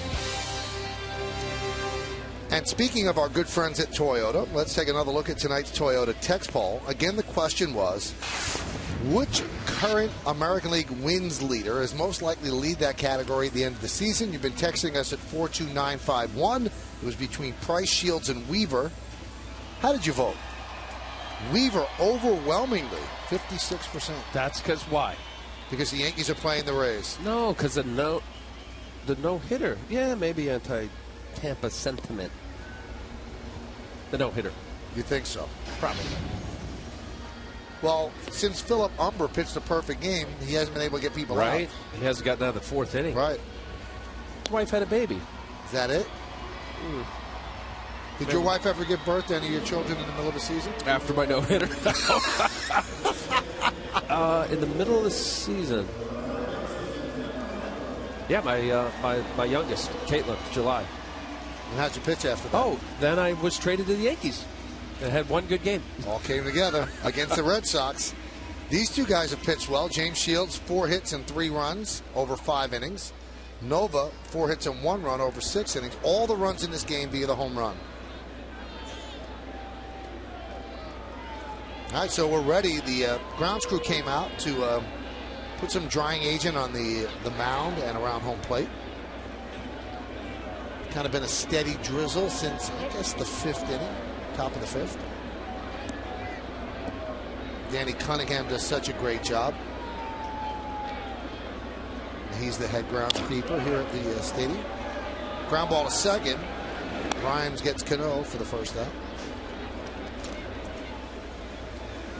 Burke Badenhop warming up.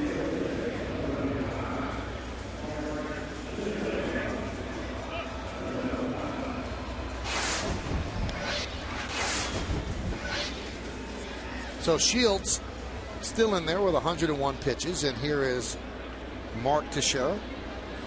He has not had a good month of May, 3 for 24 up to this point. And he's 0 for his last 15 against James Shields. The shift is on again for Mark, only one infielder on the left side. Coming into this game, that New York Times story that we spoke about earlier, coming into this game, the Rays have shifted on batters 153 times. That was coming in.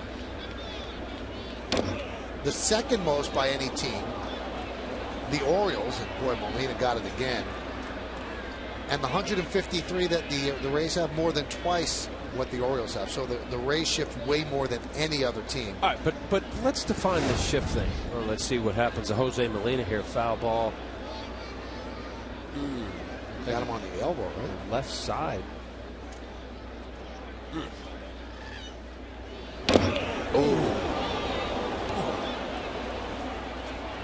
Chest protector doesn't cover that area. He got up quickly. Tough guy. Good guy, too. Always with a smile on his face. Yeah. Greets people by their first name. Remembers people once he meets them. Good guy.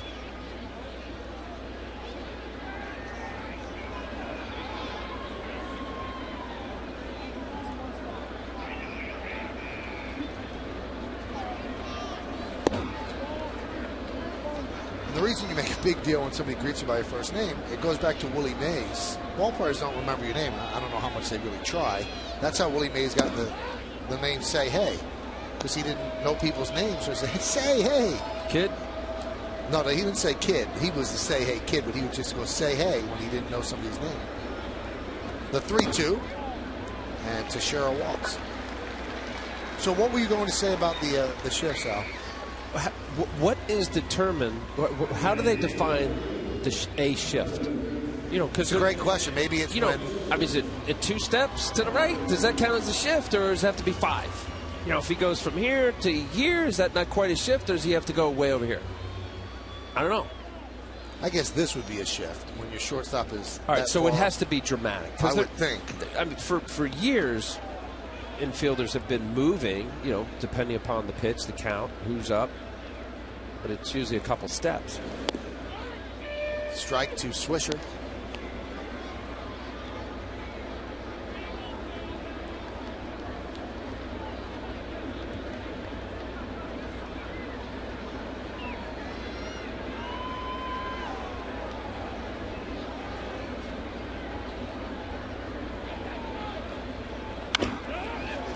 This could be 2. There's 1. And there's 2. A 4-6-3 double play ends the 6th. We go to the 7th. The cleanup hitter, Matt Joyce, will lead off against Ivan Nova.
the game right now. Ibanez with a 2-run home run in the 4th inning.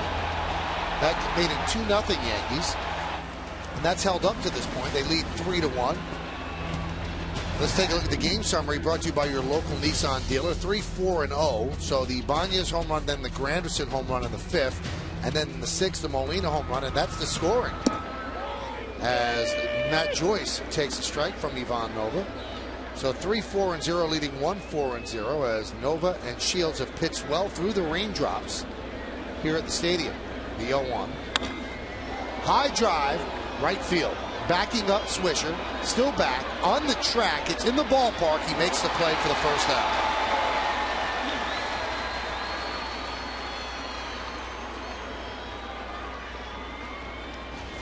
That is absolutely, he's trying to come in here. See the ball that leaks out over. That is absolutely one of those, you hold your breath here at Yankee Stadium, right up against the wall almost. Nick Swisher battling the raindrops.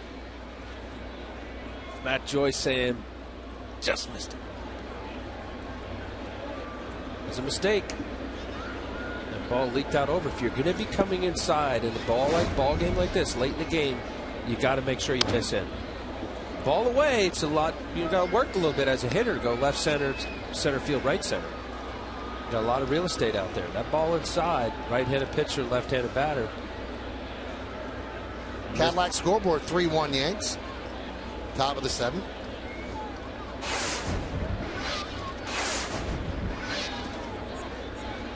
You know, in all your analysis, Al, did you notice the guy with his feet on the fence, the old school Chuck Taylor? I mean, he came to the ballpark with the old school Chuck Taylor. That shows me something.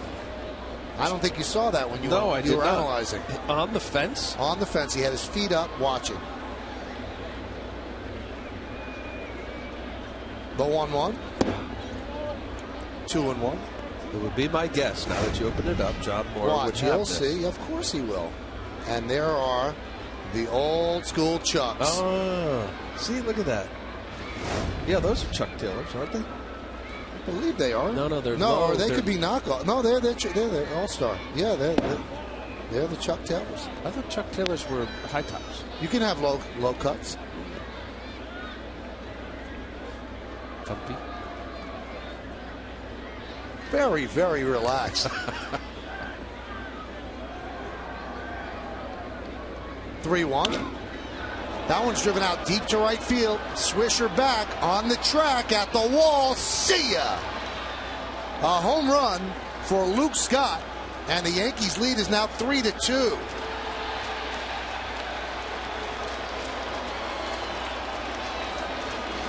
Well, Luke Scott had 2 punch-outs started this game. Nova handled him, got behind, a 3-1 count. This is a changeup up in the zone. This is unbelievable. We have 5 runs, all accounted for a home run. Look at Luke Scott. He thought he missed it or didn't think he got enough of it. That ball just kept traveling. 2 rows up in right center field. There's a strike to Keppinger. His initial reaction was disgust. I don't think he thought he got enough of it.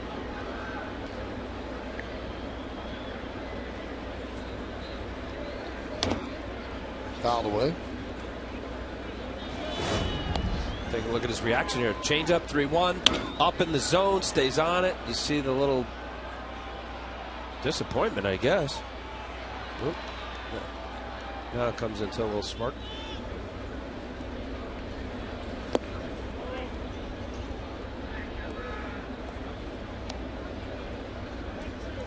Four home runs, 5 runs on the day. Ibanez 2-run homer, couple solos, 3 solos now. The 1-2. 2-2.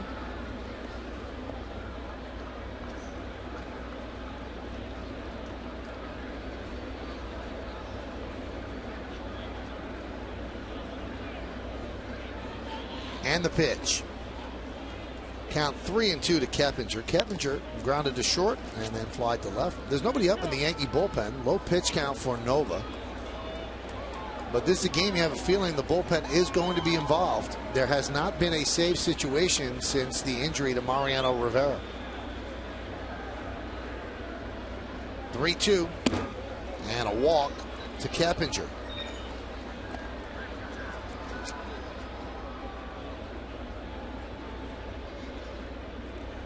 Rothschild calling down. Get somebody scrambling down the Yankee bullpen. Low pitch count. That 3-2 ball game. Keep the ball in the ballpark. Keep the ball down. Down in the zone, you got a chance for ground ball, double play, get out of this. Starting to remove the tarp in the bullpen for the Yankees, so somebody's going to get loose soon. Looks like Soriano.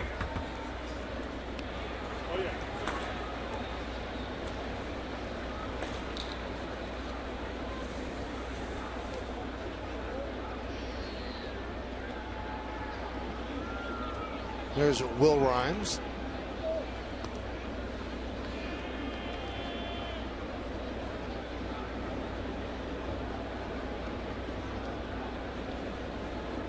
Oh, good. Having Soriano up, Michael, I guess it removes doubt, possibly, for who's pitching the ninth in a closing situation.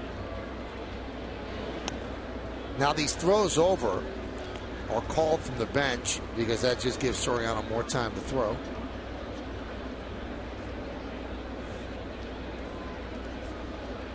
Keppinger in his career is not a base running threat. You'd think small middle infield utility type player would have some speed. He does not.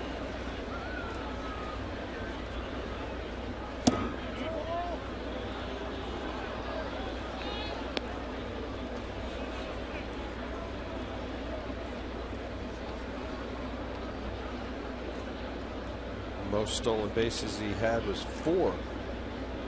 2010 with Houston.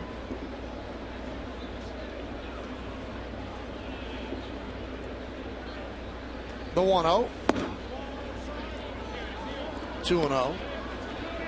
He's lost his command a bit here, and Larry Rothschild will come out and speak with Nova.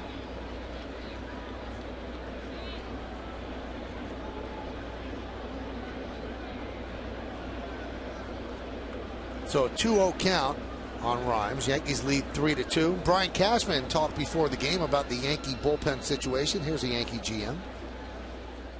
We have pieces here. It's obviously hard to. It's really hard to move forward without Mo. But everybody's not made of one player. And as great as Mo is, I mean, baseball's teams are made of 25 guys, and so. You know, Mo will carry us in heart and soul now, but these guys, I think, feel an obligation to Mariano to pick up the pieces and move forward on his behalf, and that's so we'll be challenged to make sure that our depth is there, and I think our bullpen has a lot of depth, and but we have to prove it by performing. That was our Meredith Marakovich talking with Brian Cashman about what the bullpen looks like without Mo. So the conference is over, and another throw over. Robertson came in, closed the game that the Yankees won 6-2 in KC. It was not a safe situation. And Soriano in that game was actually up in the 8th inning. And Joe Girardi is not committed to who's going to close, but early on it looks like it is going to be Robertson. Hot shot, pass to Shera, and down the right field line. It'll go into the corner. Playing it out there is Swisher. Keppinger rounds third. He's coming home. No, they hold him up. They hold him up as the throw is cut off by Teixeira.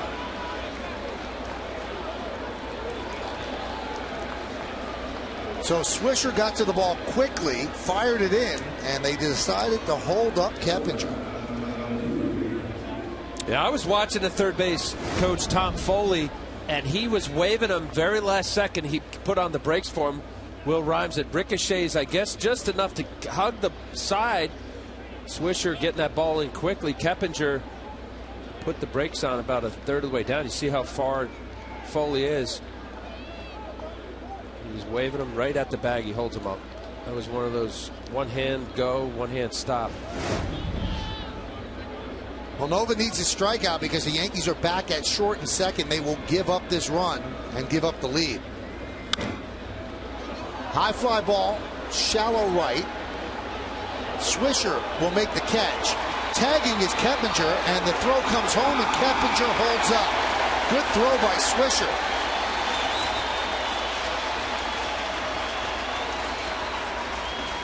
He got himself in good position and unleashed a good throw to Martin. Yeah, that was the key right here. Nick Swisher gets in good position to be able to get the momentum heading toward home plate. The wet grass, perfect one hop to Russell Martin. Tom Foley, third base coach for the Rays, holding up Keppinger. Fake run. Nice play. Nova knows it. Big out. I think Martin was shocked that he wasn't going to be tagging Keppinger. You could see the way he reacted. He thought for sure Keppinger was coming home. So now with 2 outs, here's Molina, who had a home run against Nova last time up. Breaking ball strike. Russell Martin assuming that there was a play, as he should. Will Rhymes, a runner at second base, was well halfway down the third baseline toward third base. Big spot in this game. 0-2. You know he's going to be a bit more careful on this 0-2.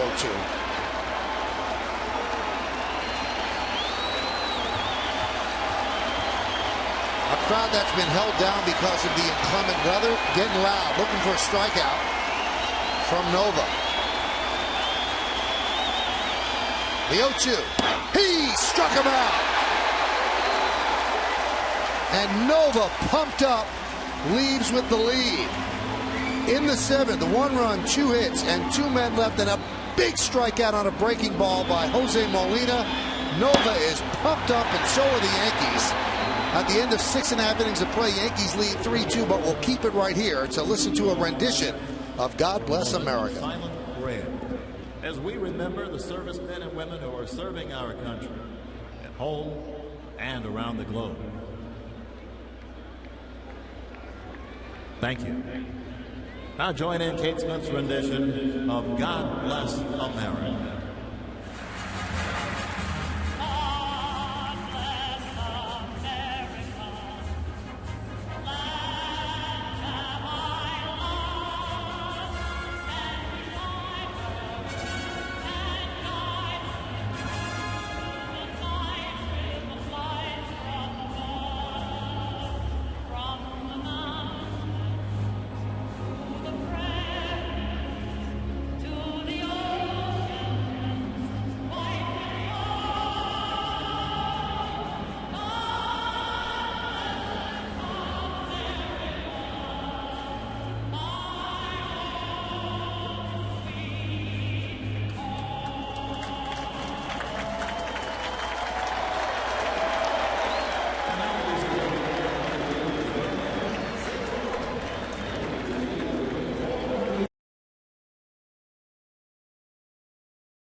Josh Hamilton, 4 for 4, 3 home runs, and he now has 13 homers. He's 3 ahead of Curtis Granderson, who also has a home run tonight, and they're pulling away from Encarnacion Dunn and Adam Jones. What a night for Josh Hamilton.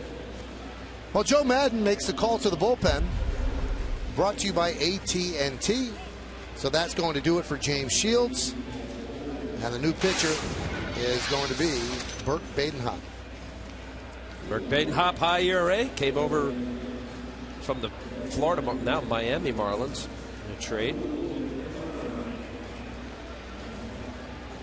You know, we've been talking a lot today about the shifts, and Badenhop said that he got into so much trouble last year about balls that went in the hole on the left side. He's a ground ball pitcher. He said it's amazing what the shifts have meant to me. So Ibanez will lead off. And it's fouled away.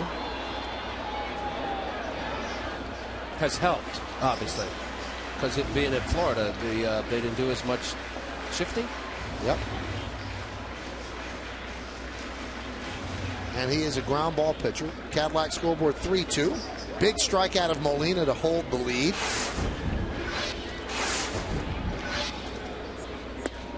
Now, still an economical pitch count. A little surprised that there's no action right now in the Yankee bullpen, so it looks as if they will keep Nova in the game for the 8th inning unless somebody gets up in a moment or two. Right. Well, Soriano is hot. He was up throwing last inning, so it wouldn't take much for him. 7-8 pitches. Normally, if a guy is hot, ready to go in, when they get it out in this inning, they'll get up and start throwing a long line. Drilled deep to right field. Fair, it's gone. Off the pole. See ya. Home run for Ibanez. It's 4-2 Yankees.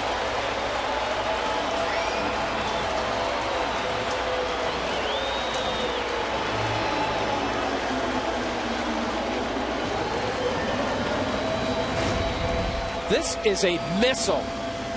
Fastball, looks like a little sinker up in the zone, middle of the plate. This ball is, I think the foul pole shook a little there. Upstairs would have been second deck almost. 2 home runs. That Badenhop right off the pole. There's a strike to Martin. Beautiful, quick swing, fastball, got down to it. 5 home runs now on the season. He's way up there. 0-2. So it's his second home run of the night. He now has 16 runs batted in. Jeter likes what he sees. And Ibanez has 16 ribbies on 20 hits this year. Wow. Look at him go. Count 1-2 to Martin. Huge run. Give a little breather room. At least it's a 1-run game.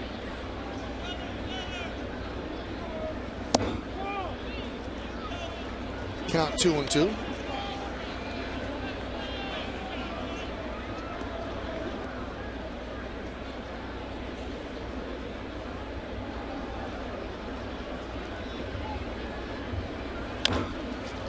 Grounded slowly to short. Rodriguez gets Martin. 1 away. Al, should we check in with Bob Lorenzen? Yeah, Bob. Let's see. Hamilton's got another home run. What do you got, Bob?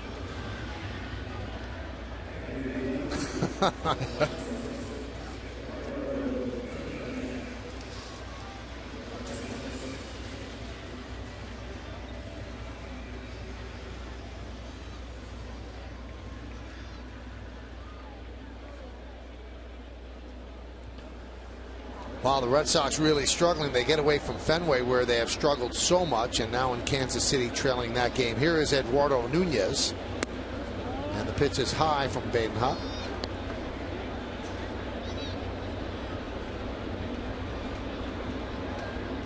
(4-2) Yankees lead. We are in the bottom of the 7th inning. 2-0.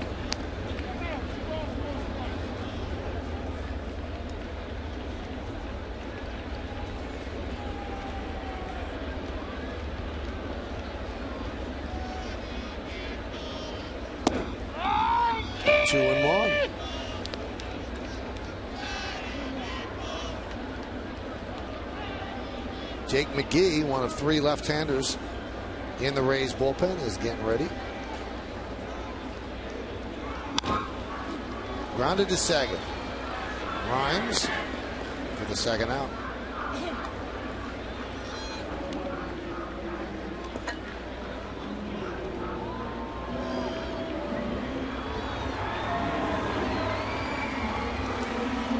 Eight of his 16 ribbies this season have come against the Rays.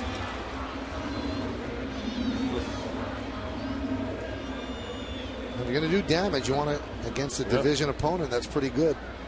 And right now, the Rays are in first place. Derek Jeter, a rare 0 for tonight. He's 0 for 3 with 3 ground balls. 2 to second and 1 to third.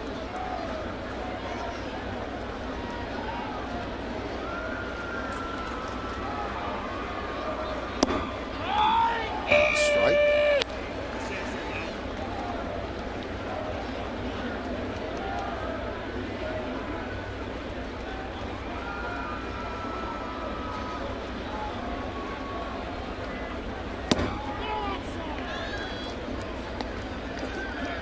One and one.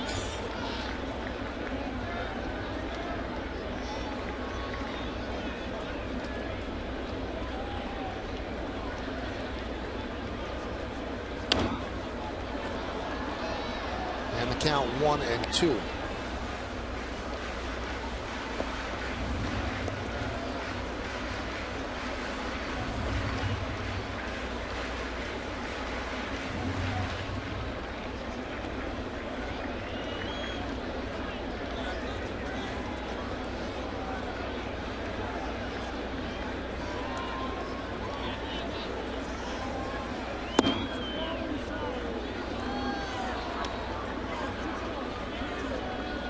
Tough pitch to lay off. Derek Jeter. Bert Badenhop coming inside.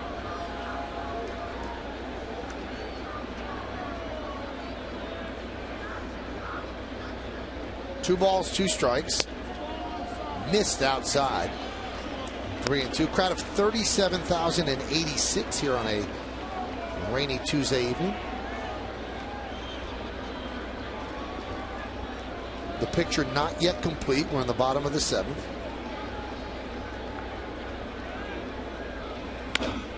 Grounded up the middle and through for a base hit.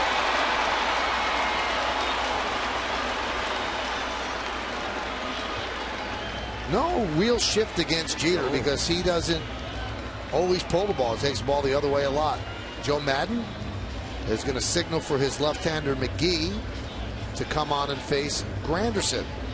So Badenhop gives up the home run to Ibanez. The single at Jeter. Yankees lead 4-2. You come on back.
To America's fastest, most consistent, most reliable internet. Welcome to Life on Fios.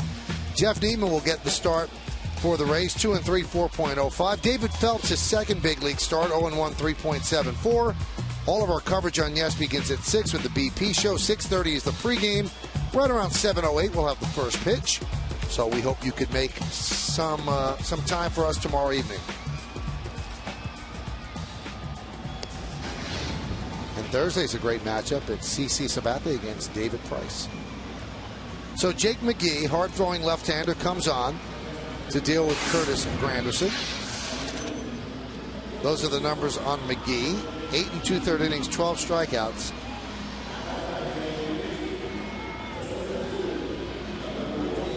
And he will deal with Granderson, who's 1 for 3. Has won a home run.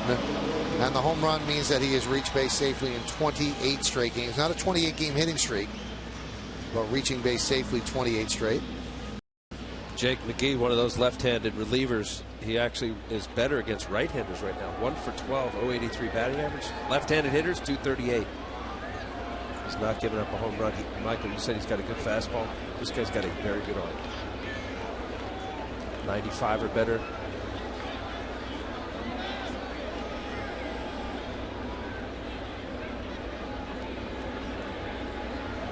Runner goes, and the pitch is popped up. Shallow left. Joyce will make the play for the final out of the 7th. But the Yankees have a 4-2 lead, and 2 of the runs, check that, 3 of the runs have come off the bat of Ibanez. There's a 2-run home run in the 4th, and here in the 7th, he clangs one off the right field foul pole. We go to the 8th, and the Yankees up 2.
Yogi Berra's birthday. The Yankees will honor the Yankees legend on his special day, and all guests in attendance will receive a Yogi Berra collectible card courtesy of Yankee Steiner Collectibles. For tickets, log on to Yankees.com, visit the stadium ticket window, Yankees clubhouse shops, or call Ticketmaster at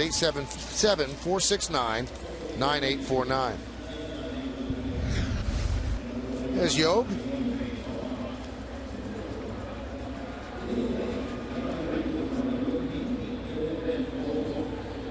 He's all over this place, and his championship pedigree is all over this place as well. Hyundai scoreboard 4-2 as Soriano has replaced Nova, and he will face Zobrist.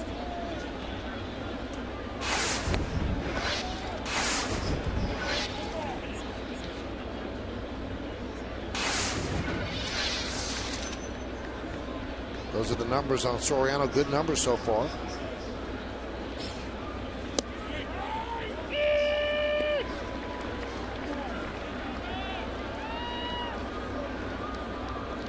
We have Dwayne Wise for the Yankees in left field, taking over for Nunez. Tighten up the defense, cover more ground. No one's going to be able to get that. That's in the gap, and it will go to the wall for Zobrist. Granderson gets to it. Zobrist is going for three, and he is going to make it stand-up triple to open up the eighth. Right out of the box. And Zobrist saw the real estate left center field, realizing where Granderson's playing. That's a long way to get to the wall there. It becomes a foot race in the sense of Zobrist getting on his horse, and you see Grandy trying to get after it. Derek Jeter lining up the cut, easily getting to third base.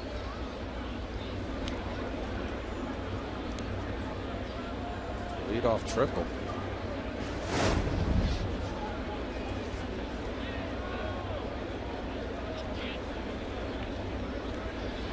Here's Pena.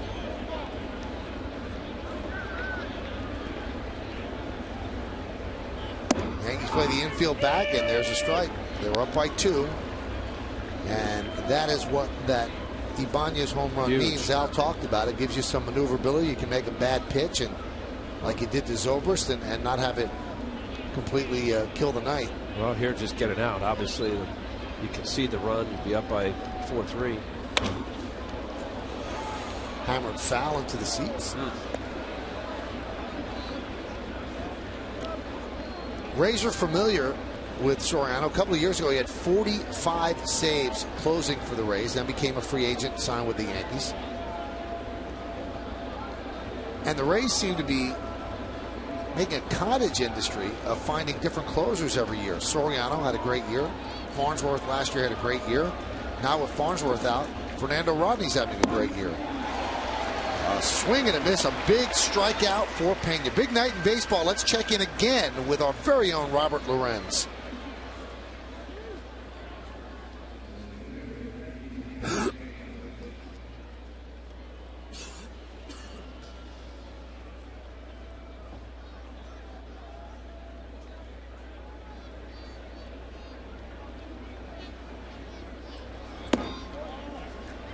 I knew it. Bob would be telling me another homer. What are they doing? Don't throw to him. It's amazing. I think after a couple home runs, you got to figure the guy's locked in.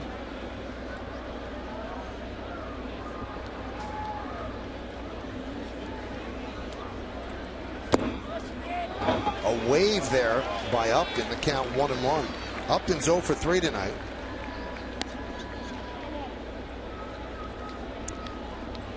So that's in the 8th inning. So unless Texas really sends more people to the plate, I'm not sure that Hamilton will get another hack. 8 RBIs of the 10 runs scored by Texas. Wow. Strike 1 and 2. 18 total bases with his 5 hits. Boone Logan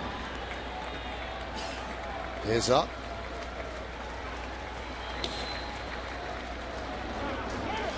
Joyce is on deck.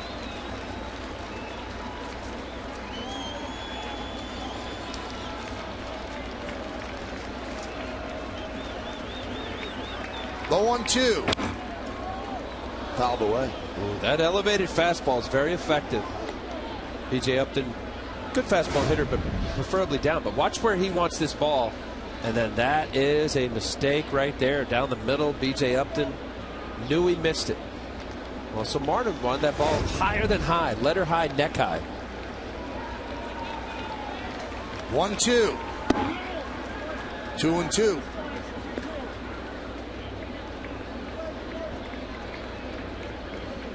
An increased role for Soriano. More high voltage innings with Mariano missing the rest of the season. Soriano was a 7th inning pitcher, now an 8th inning pitcher for the Yankees. The 2-2. Foul back. And although Joe Girardi has not come out and said Robertson is my closer, you have to interpret his actions, and so far it looks like Soriano's going first, and then Robertson will go next. Subject to change. Joel Peralta up for the Rays. 2-2. Strike 3. Upton down looking. And Zobrist remains on third base.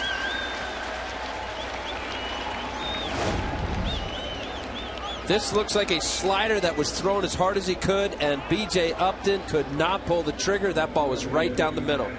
Watch where Russell Martin sets up. That ball backs up. Well, it actually hit the corner. I thought that was more middle of the plate.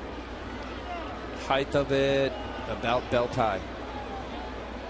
He knew it. Couldn't pull the trigger. Here's Matt Joyce. So runner on third, nobody out. Can Soriano get out of trouble? 1-0.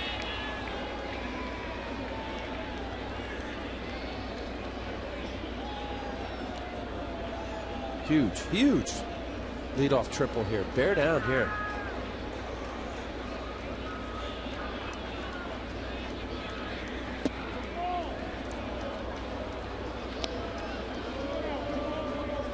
Good fastball hitter. Matt Joyce is. You are in a fastball count. I would give whatever you think your out pitch is against the guy who's a good fastball hitter. Backdoor slider right here.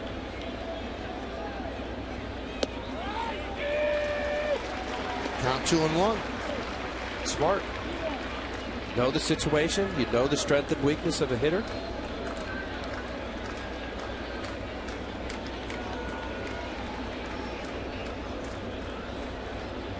See if he does it again.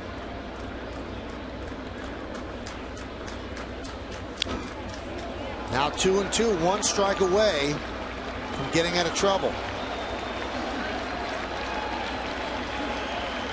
Well, based on those last two, Matt Joyce, good fastball hitter, as I say. Backdoor slider, got a called strike, and that would look similar pitch, didn't have the same break to it. This is going to be away somewhere. I guess is he going to try to do that backdoor slider again, but he's got him down.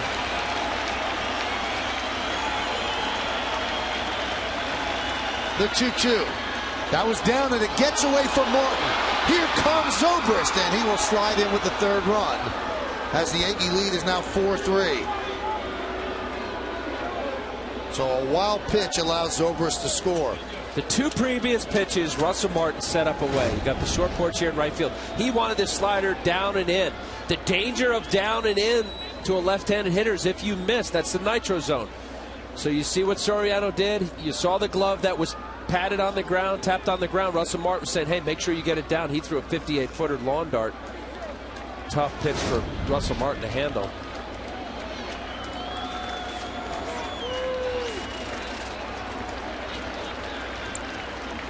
Here's the payoff to Joyce.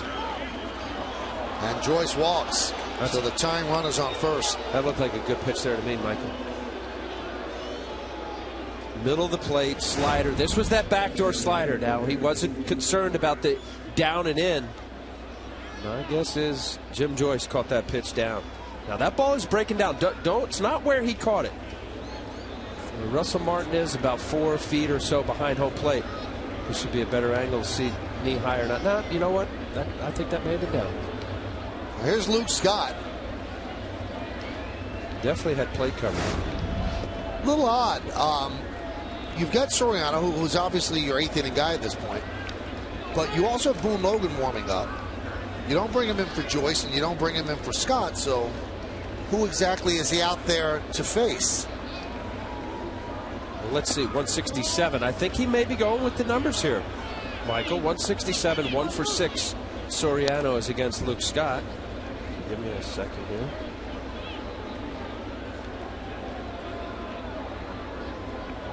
Oh for 5. That's all well and good. Then why is he warming up? No, I hear you. I'm just trying to see what the rhyme and reason is.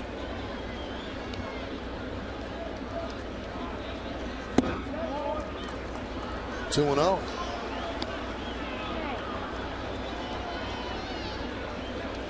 Gut, hunch. Maybe he's my 8th inning guy, and I would agree with keeping in Soriano, but I don't understand why the guy's warming up. I mean, what would be the scenario where you bring him in if these two lefties that could hit the ball out of the park, you don't bring him in for those guys? 3-0.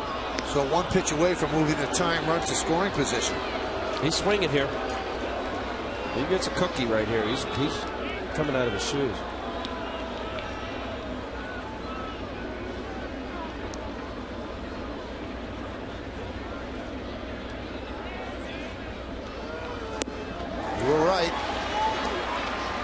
They didn't give him a fastball, though. Yep. Yeah, you know that RBI guy feeling good about himself. Previous at bat home run. He is a home run hitter, left-hander. Here at Yankee Stadium, boom. Pulled the string on.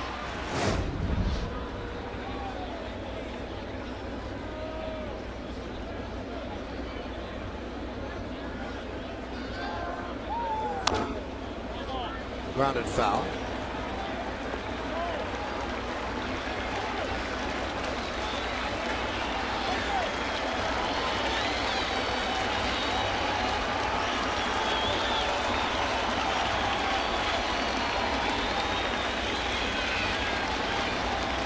If Soriano can dot his fastball away, worst case scenario, if it's up, it's a fly ball somewhere left center, right center.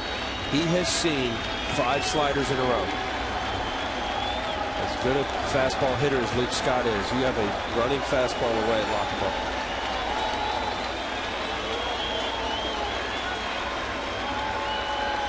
Fastball in. Runner goes. Broken bat.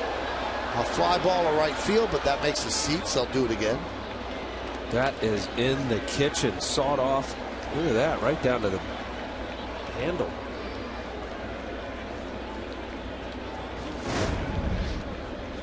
Fastball in, cutting. Barrel going into the stands. Look at that. Piece of firewood.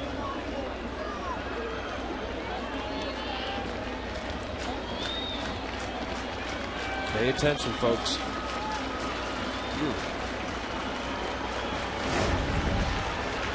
So the runner will go again. We're in the 8th inning. Yankees lead 4-3.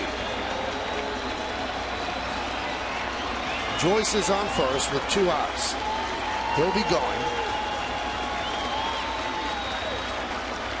And the payoff. He struck him out. A big strikeout for Soriano to hold the lead. But the Rays creep closer. 1 run, 1 hit, no errors, and 1 man left. Coming up in the bottom of the 8th. 3-4-5 for the Yankees, starting with A-Rod.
With us for tonight's Chevy Player of the Game. Text your vote to 42951 or vote online at yesnetwork.com. Tonight's candidates are number 1, Ivan Nova, number 2, Curtis Granderson, number 3, Raul Ibanez, number 4, Jose Molina. Vote now. Make your voice heard. Standard text messaging rates apply. Good game as we go to the bottom of the 8th inning. Yankees holding on 4-3. And the heart of the order is going to come up. Starting with Alex Rodriguez. It'll be A-Rod, Cano, and Teixeira against Jake McGee. Big strikeout of Luke Scott by Soriano to get out of further trouble. And David Robertson beginning to throw in the Yankee bullpen. Very good job. Considering a leadoff triple and a wild pitch, unfortunately, ended up resulting in the run. Hyundai scoreboard, 4-3 Yankees lead. Alex is 0 for 2 with a walk. 96-mile-an-hour fastball strike at the knees inside corner. And there is David Robertson.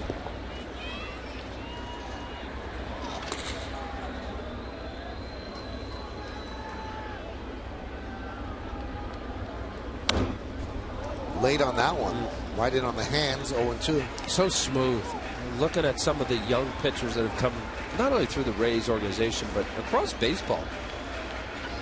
Jake McGee right here looks so effortless. 96. Looks like he's just playing catch. Dial it up.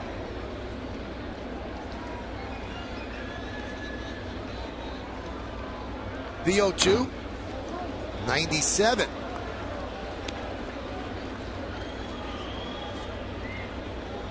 I mean, you've been covering baseball for a long time. I've known you for, what, 25 years? Yep. Do you see more non-marquee name pitchers that 95 to 100? A lot of guys in the bullpen. Bullpen. More so than starters. True. But, I mean, special arms at 97, 98, it would have been talked about often back 20 years ago. I mean, we both watched the KC series. They just keep bringing out guys that throw 97, 98 out of the bullpen. Somewhere in the world with developing arms, it's just getting better and better.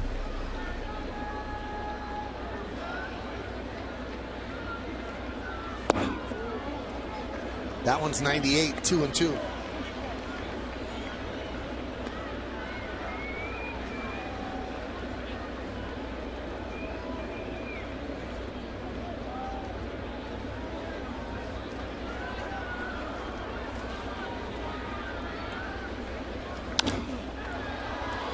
Foul the other way.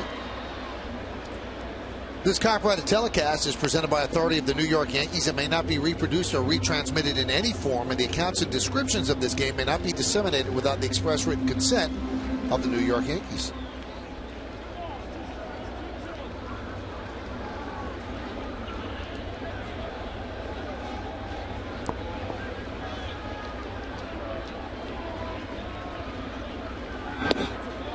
Worked it to 3-2.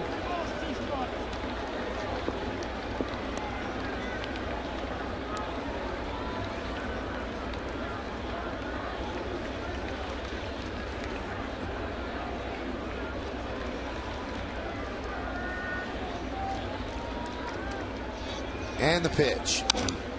Hammered to center field. It is a base hit. And it gets past Upton and it goes to the wall. That handcuffed him.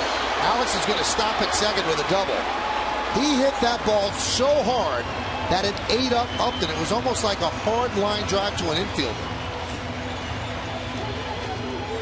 Very good at bat. I know Alex is now 1 for 3 with 2 strikeouts, but he's got better look, Michael. He's just it looks like he's got a better rhythm. He's taking and fighting off the tough pitches. We didn't see a pitch under 95 during this at bat. That ball was smoked. B.J. Upton, as you said, just got handcuffed. Watch it skip past him. Initially, that ball looked like it was a low liner, just kept carrying. Scolded. Watch here on the yes mo. He realized, I better get back here. Misplayed it. So single E8.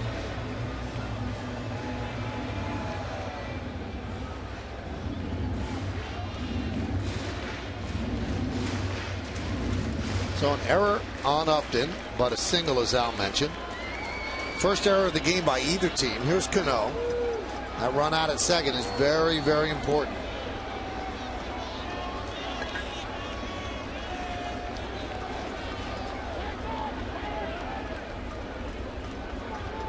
It'll be tougher for Robinson Cano. You got a power arm guy. There's no question about it. You're going to get a couple fastballs to really think about left center. Tough to pull a ball 96, 97 miles an hour. Having a hard time getting a grip.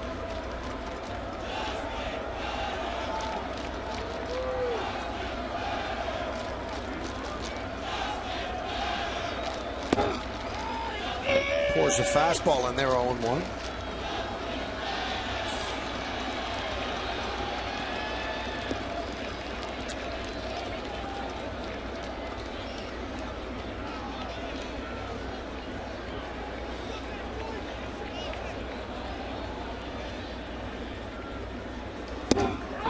Another fastball, 0-2.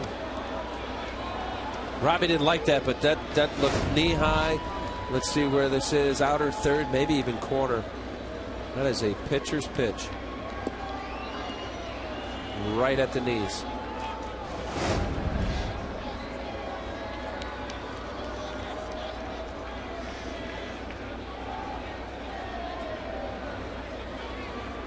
The 0-2. He struck him out.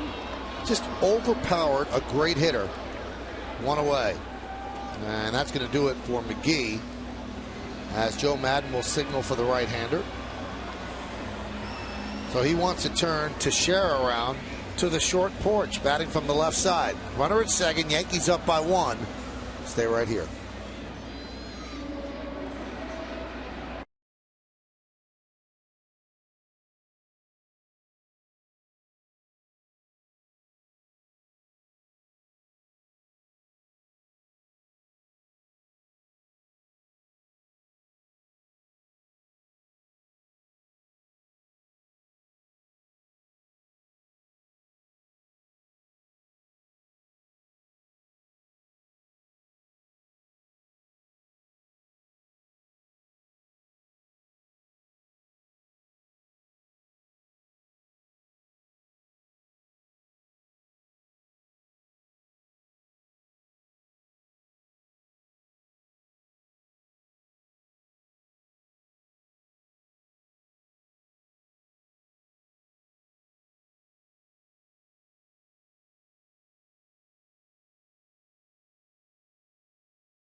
Stage with Michael Kay. The former CBS News anchor speaks candidly about his lengthy career and the state of the news business today. It's a new center stage tomorrow at 11 o'clock, only on Yes. And how was Mr. Rattler? He was really, really good. I would recommend watching that. Good guy, good stories. He's seen a lot. We've seen a pretty good game here tonight, as Joel Peralta will come in to face Mark Teixeira. Interesting move, Michael. Short porch, right field. You had the lefty throwing some bullets, and now he brings in Joel Peralta to turn Teixeira around. Let's see here. Teixeira against Peralta is batting .400, 2 for 5. One of those hits was a home run. This is the whole unconventional managing that Joe Madden pulls up. I would think you'd want Teixeira to bat right-handed with the bigger area in left center.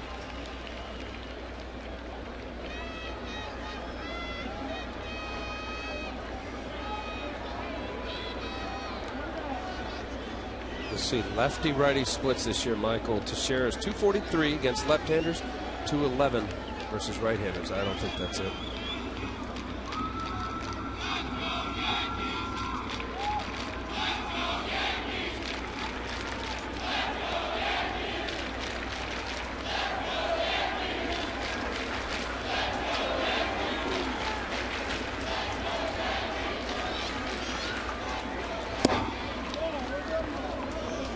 Wow, Jose Molina popping out of there thinking it's a strike.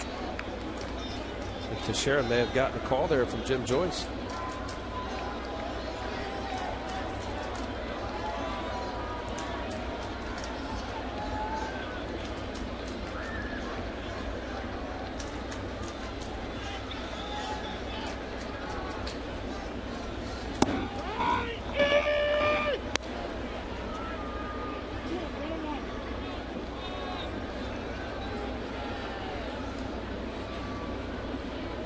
Pitching backwards. Fastball down the middle. Took it. 1-0. Gets a curveball.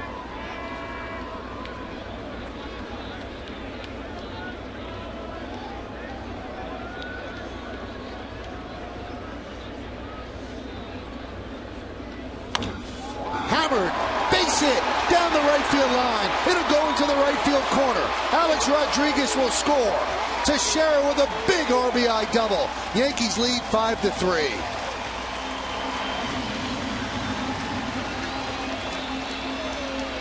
Well, I'll be interested to hear Joe Madden about his move there with McGee pitching. It now brings in Peralta. That's a curveball. Similar pitch. The previous pitch was the same location. Teixeira able to get to this. Watch out in front a little bit. He hooks the baseball. Keeps it fair. Looked like it just hit the line. Double down the right field line. Zobrist getting that ball, bringing it in. Big at bat and huge run. 2-run lead now by the Yankees. Give David Robertson some breathing room, and they're not done.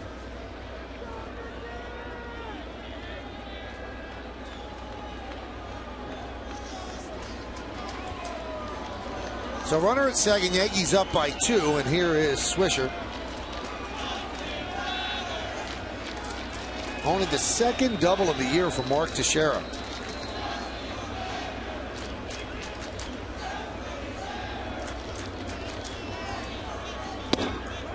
And a strike. So what do you make of it?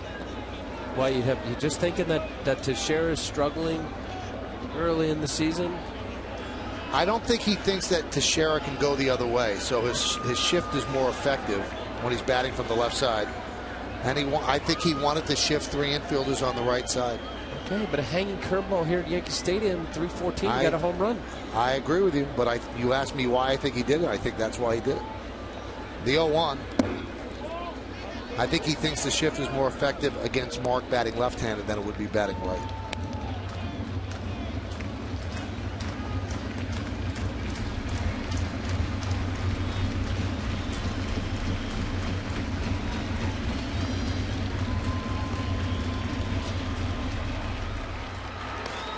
Cesar Ramos. Another one of the 3 left-handers.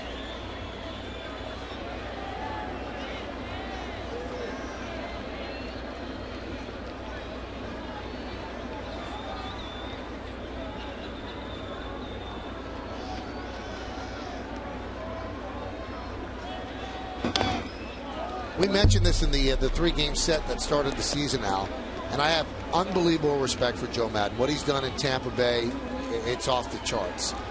I wonder if he could be as much of a mad scientist in a big market where he has a big payroll. Here it's the little engine that could. I'm trying everything to squeeze the most out of a small payroll, and it's in Tampa St. Pete.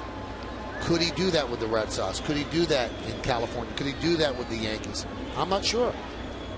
Because when it doesn't work, I don't know if he has his feet held to the fire in Tampa Bay as he would in a big market. Just a guess. True. But part of your comment was if it works. If it works and you're winning, it doesn't matter. And if you could see what he's done for that franchise, before Joe Madden, a 401 winning percentage, and now it's 513. So 518 wins from 98 to 05, and from 06 to now 514. He's done an unbelievable job.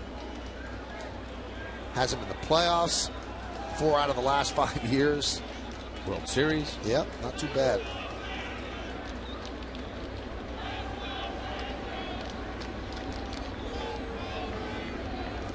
The 1-2, and that one will get past Molina. Wow. And allows Teixeira to move to third.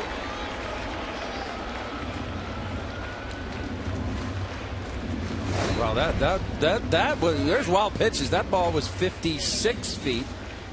I think it was some changeup that was supposed to go down the way. Let's see how. Yeah, that ball hit almost on the grass. Molina just trying to protect himself. Joel Peralta has done a very nice job.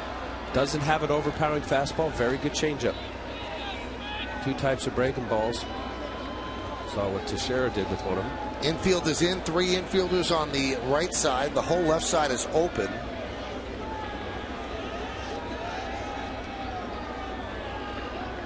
And the 2-2.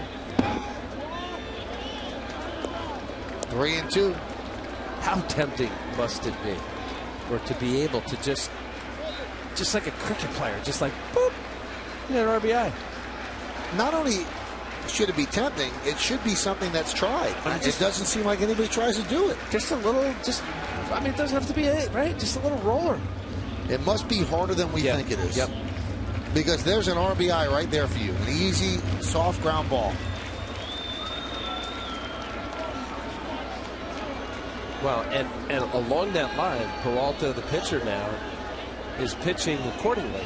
Not that you'll go away from your strength as a pitcher, but he's mindful of, in this area here, a little higher. Be tougher to go the other way. Backdoor breaking ball here. Change up. Nice play there by Pena as he holds Teixeira at first. So there are 2 outs. Well, following the last out, catch the WB Mason postgame. Bob Lorenz and Jack Curry have complete analysis of tonight's matchup, including highlights from around baseball, plus Meredith Marakovich gets the players' reactions from the clubhouse, and you also hear Joe Girardi's manager's report. It's the WB Mason postgame, and it's only on Yes. And you'll also get to see Josh Hamilton's 4 home runs. I'm sure Bob will show you each and every one. Infield backs up, and here is Ibanez, who has 2 home runs already tonight. 2-run shot and a solo shot. Yankees up 5-3.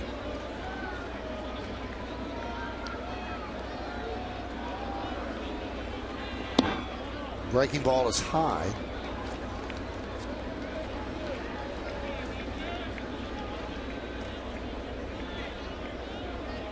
And on right here, it's all Mr. Hamilton's night. His 4 home runs. Ibanez with 2. Make a mistake here.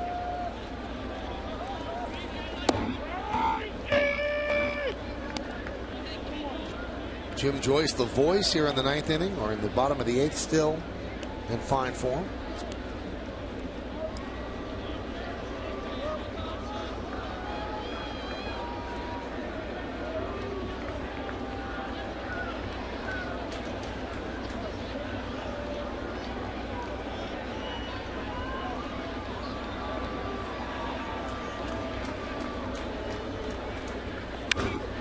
Popped up. Sean Rodriguez makes the play, and that will do it. But a big insurance run for the Yankees. 1 run, 2 hits, 1 error, 1 man left. We go to the 9th. David Robertson will face 6, 7, and 8 in the order.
From Back on My Feet. She's the CEO. Back on My Feet is really, really an interesting group.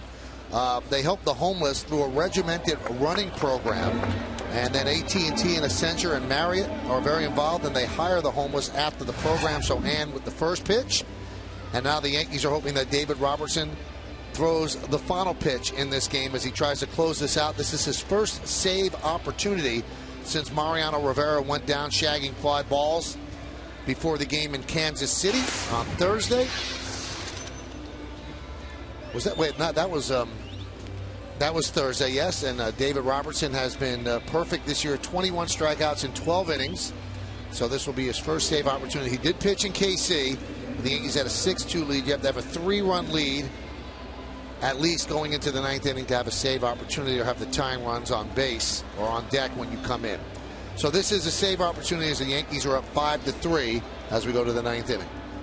Great that he's got a little wiggle room. That was a big run, Michael. David Robertson now, obviously with Mariano out, it looks like he's going to be the 9th inning guy, at least for now. And why not? He hasn't allowed a run his last 25 and a third regular season innings. Last year. Talk about domination. Different mindset to close games. The 3 outs in the 9th inning are completely different than the 3 outs in the 8th. I was talking to Joe Torre the day after Mariano got hurt, and he said, for those that think you can close with anybody, he said that's just not the case. He said Mariano had a special mindset, and it takes that special mindset to be able to get those final 3 outs. They're different outs than any other outs. And there's one of those outs that he needs to get. Keppinger grounds out the second one away.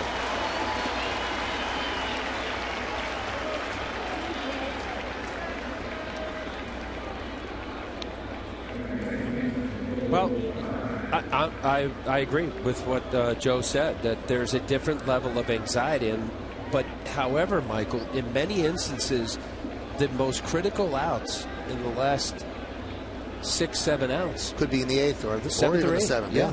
I played with a guy, Dwayne Ward, who was an excellent setup guy, eventually our closer, when Tom Henke was there. And often the 8th inning was 3-4-5, 1-2-3. You know, where you are in the lineup. And the reality or the fact when you're an 8th inning setup guy is that you know you have a parachute behind you. You have that closer to help if in need. And I think that's the level of anxiety that differs if you're not capable of just thinking that my job is the same and it's just to make pitches. Hard to do. 9th inning, different. Fans get into it, close out a game.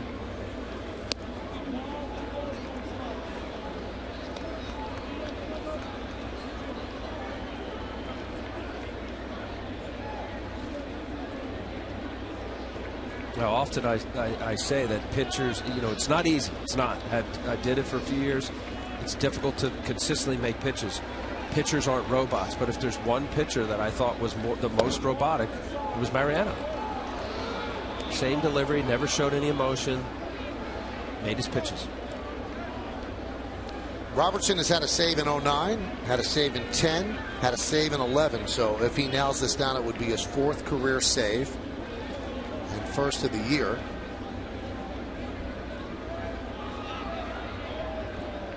The 3-1.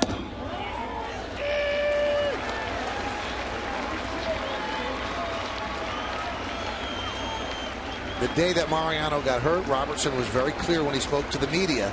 He said, I'm not going to be Mariano Rivera, but I'm going to do the best that I can. 3-2. Missed outside. So Rhymes with a 1-out walk. One of the things that is a concern with Robertson, he's not nearly as economical as Mo. Mo didn't look for strikeouts all the time, got broken background balls. But sometimes David throws 25 to 30 pitches an inning. Well, how does that affect pitching 2 days in a row or 3 days in a row? And that could be one of the reasons that Girardi hasn't committed to a closer. And there's a strike to Sean Rodriguez, because on those days where Robertson throws 30 pitches, you want to use him the next day. Maybe you go to Soriano that day. Well, looking at his innings, Michael, it's not the walks. That was his 4th walk now, 12 and a third innings. It's the strikeouts, yep. 21 strikeouts. And Mo was so special in that he had a pitch, the cutter, that looked like to the hitter that they could square it up. And they couldn't. You said, you know, the quote that you just said that Robertson said, look, I'm going to do my job. I'm not married. Nobody's going to be married. The greatest closer ever. The 1-1. 1-2. I spoke to Mariano before the team went to Kansas City, and he said that he thought that Robertson could be the closer after him. He said he's got the mindset, he's got the stuff. He said, I like the way he goes about things. So that's a pretty good endorsement.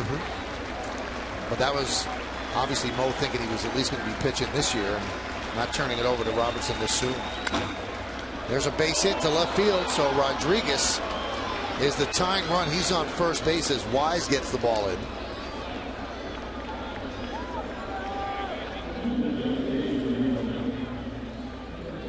And they're going to send up Brandon Allen now to pinch hit for Jose Molina.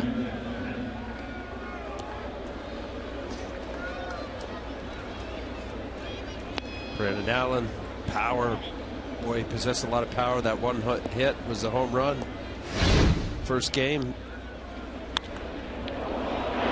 This long bomb off of Bartolo Colon. Wow, that was third deck. That was in the upper deck. Follies with the A's. Stay away from that pitch.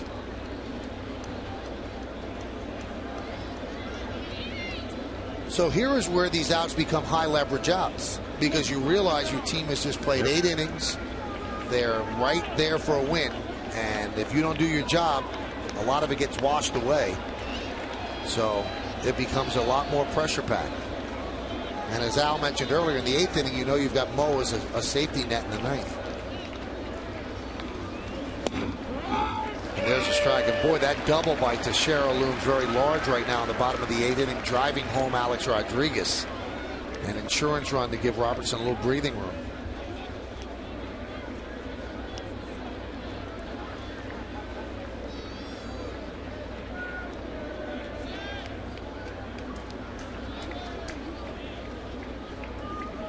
The 0-1. 0-2.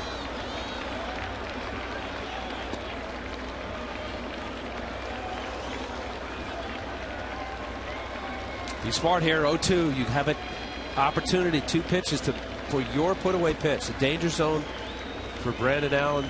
Something mediocre velocity down and in. Stay away hard. Make him use the big part of the outfield.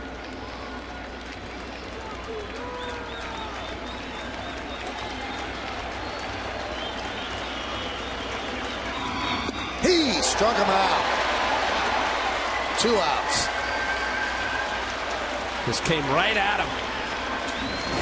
Now watch here. Russell Martin wanted this upstairs in this inner quadrant, but he missed location. Got that ball away. Actually, I like that ball running away from a powerful left-handed hitter. Like to be the hero here at Yankee Stadium. That was not, I'm thinking, left center field approach. That was, I was pulling the baseball. That's why that ball running away from the left-hander, especially here at Yankee Stadium, is a good pitch. All right, the final out, the Yankees hope, will be Ben Zobrist, a very tough hitter despite the average.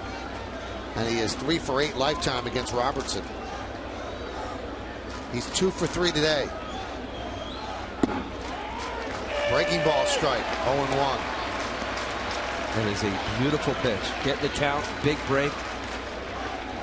82 miles an hour, about 10, 12 miles an hour off his fastball. Zobrist, good fastball hitter. So the Yankees experiencing life without Mo here for the first time in a save situation. Count 1-1. Mariano will be back at the stadium tomorrow.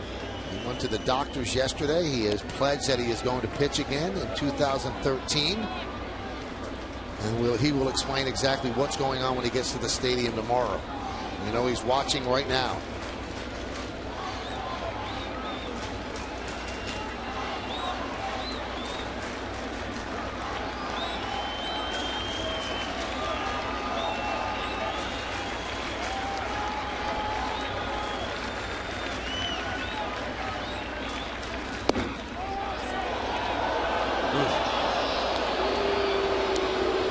except for a couple of quick trips to the DL, and you'll see how that missed. Mariano has been the only closer the Yankees have known since 1997. So this is new territory by a Yankee manager, either Joe Torre or Joe Girardi. The 2-1. 3-1. And the dangerous Carlos Pena is on deck.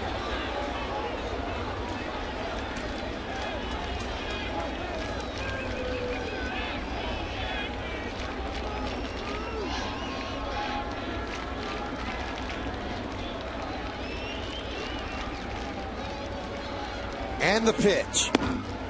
And the bases are loaded. And Larry Rothschild is going to go settle down, or try to settle down, David Robertson. You know, I don't know if it's so much as settle down, Michael. Once he got in a bad count with Zobrist, unlike getting ahead of Brandon Allen, it was really a matter of not conceding the at-bat. Stayed away. Zobrist, good fastball hitter. This is okay. This is Carlos Pena. What do we want to do here? Good fastball hitter. Will pull the baseball. You go breaking ball, you got to think down. He will hit mistake off-speed pitches. And just get a game plan. What do you do, Al, when your best pitch is a fastball and the guy's a fastball hitter? I'm staying away, again, because here at Yankee Stadium, I'm thinking I don't want to miss inner half and just make it easy for a left-handed hitter to hit a medium to decent fly ball. Potentially could be out. Robertson picks it up with the bases loaded last year, 1 for 19 in these situations. Game's on the line right here. Yankees lead 5-3. We're in the top of the 9th inning, and here is Pena. He's 0 for 4 tonight with 3 strikeouts. Rhymes, Rodriguez, and Zobrist, third to first. Tying run is at second. Starts him off with a breaking ball. Clips the outside corner for a strike. Beautiful. Get into the count. Yeah, 80-mile-an-hour curveball against a good fastball hitter. First pitch is critical. I'm throwing it again. Now you got the luxury. You could be a little lower. You got an aggressive hitter here. He's hunting for a pitch that he could drive.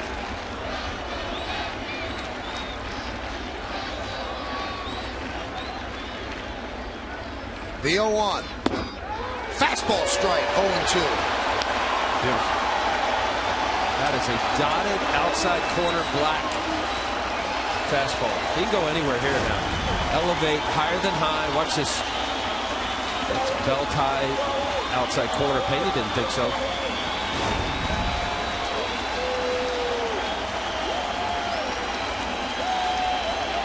Maybe a little further. Make him chase. Either upstairs at your best fastball. I'm talking neck high. Don't miss belt or even letters. Robertson sets. And the 0-2. Went breaking ball low and away, 1-2.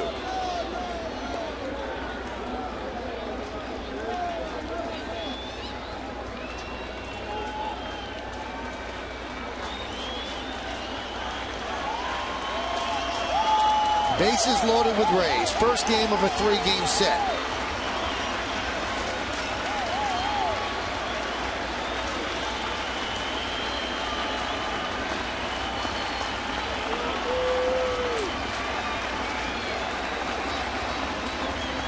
And the 1-2.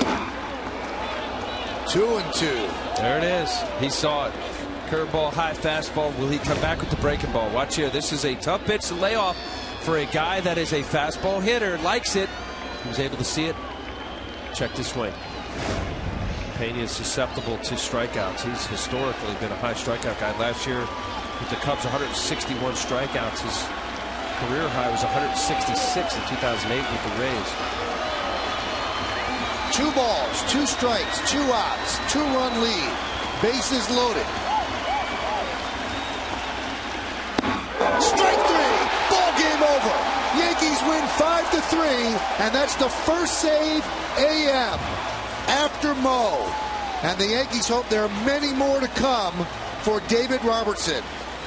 So his first inning in the Crucible He flirts with danger, but he gets it done. Well, he did, Michael, and you said about the high pitch count. That's something that he and Larry Rothschild, Joe Girardi, everybody involved, but he got the job done.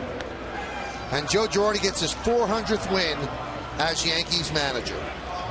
Stick around for the postgame show to find out who's tonight's Chevy Player of the Game. So Robertson's heart had to be beating just a little bit harder, especially as he was about to deliver this pitch. Oh, so much on the line. Oh, outside corner, rung him up. Pena wanted to know where it was. Nice little cordial conversation. Let's see the reaction. Not too much. More of a sigh of relief, like, all right.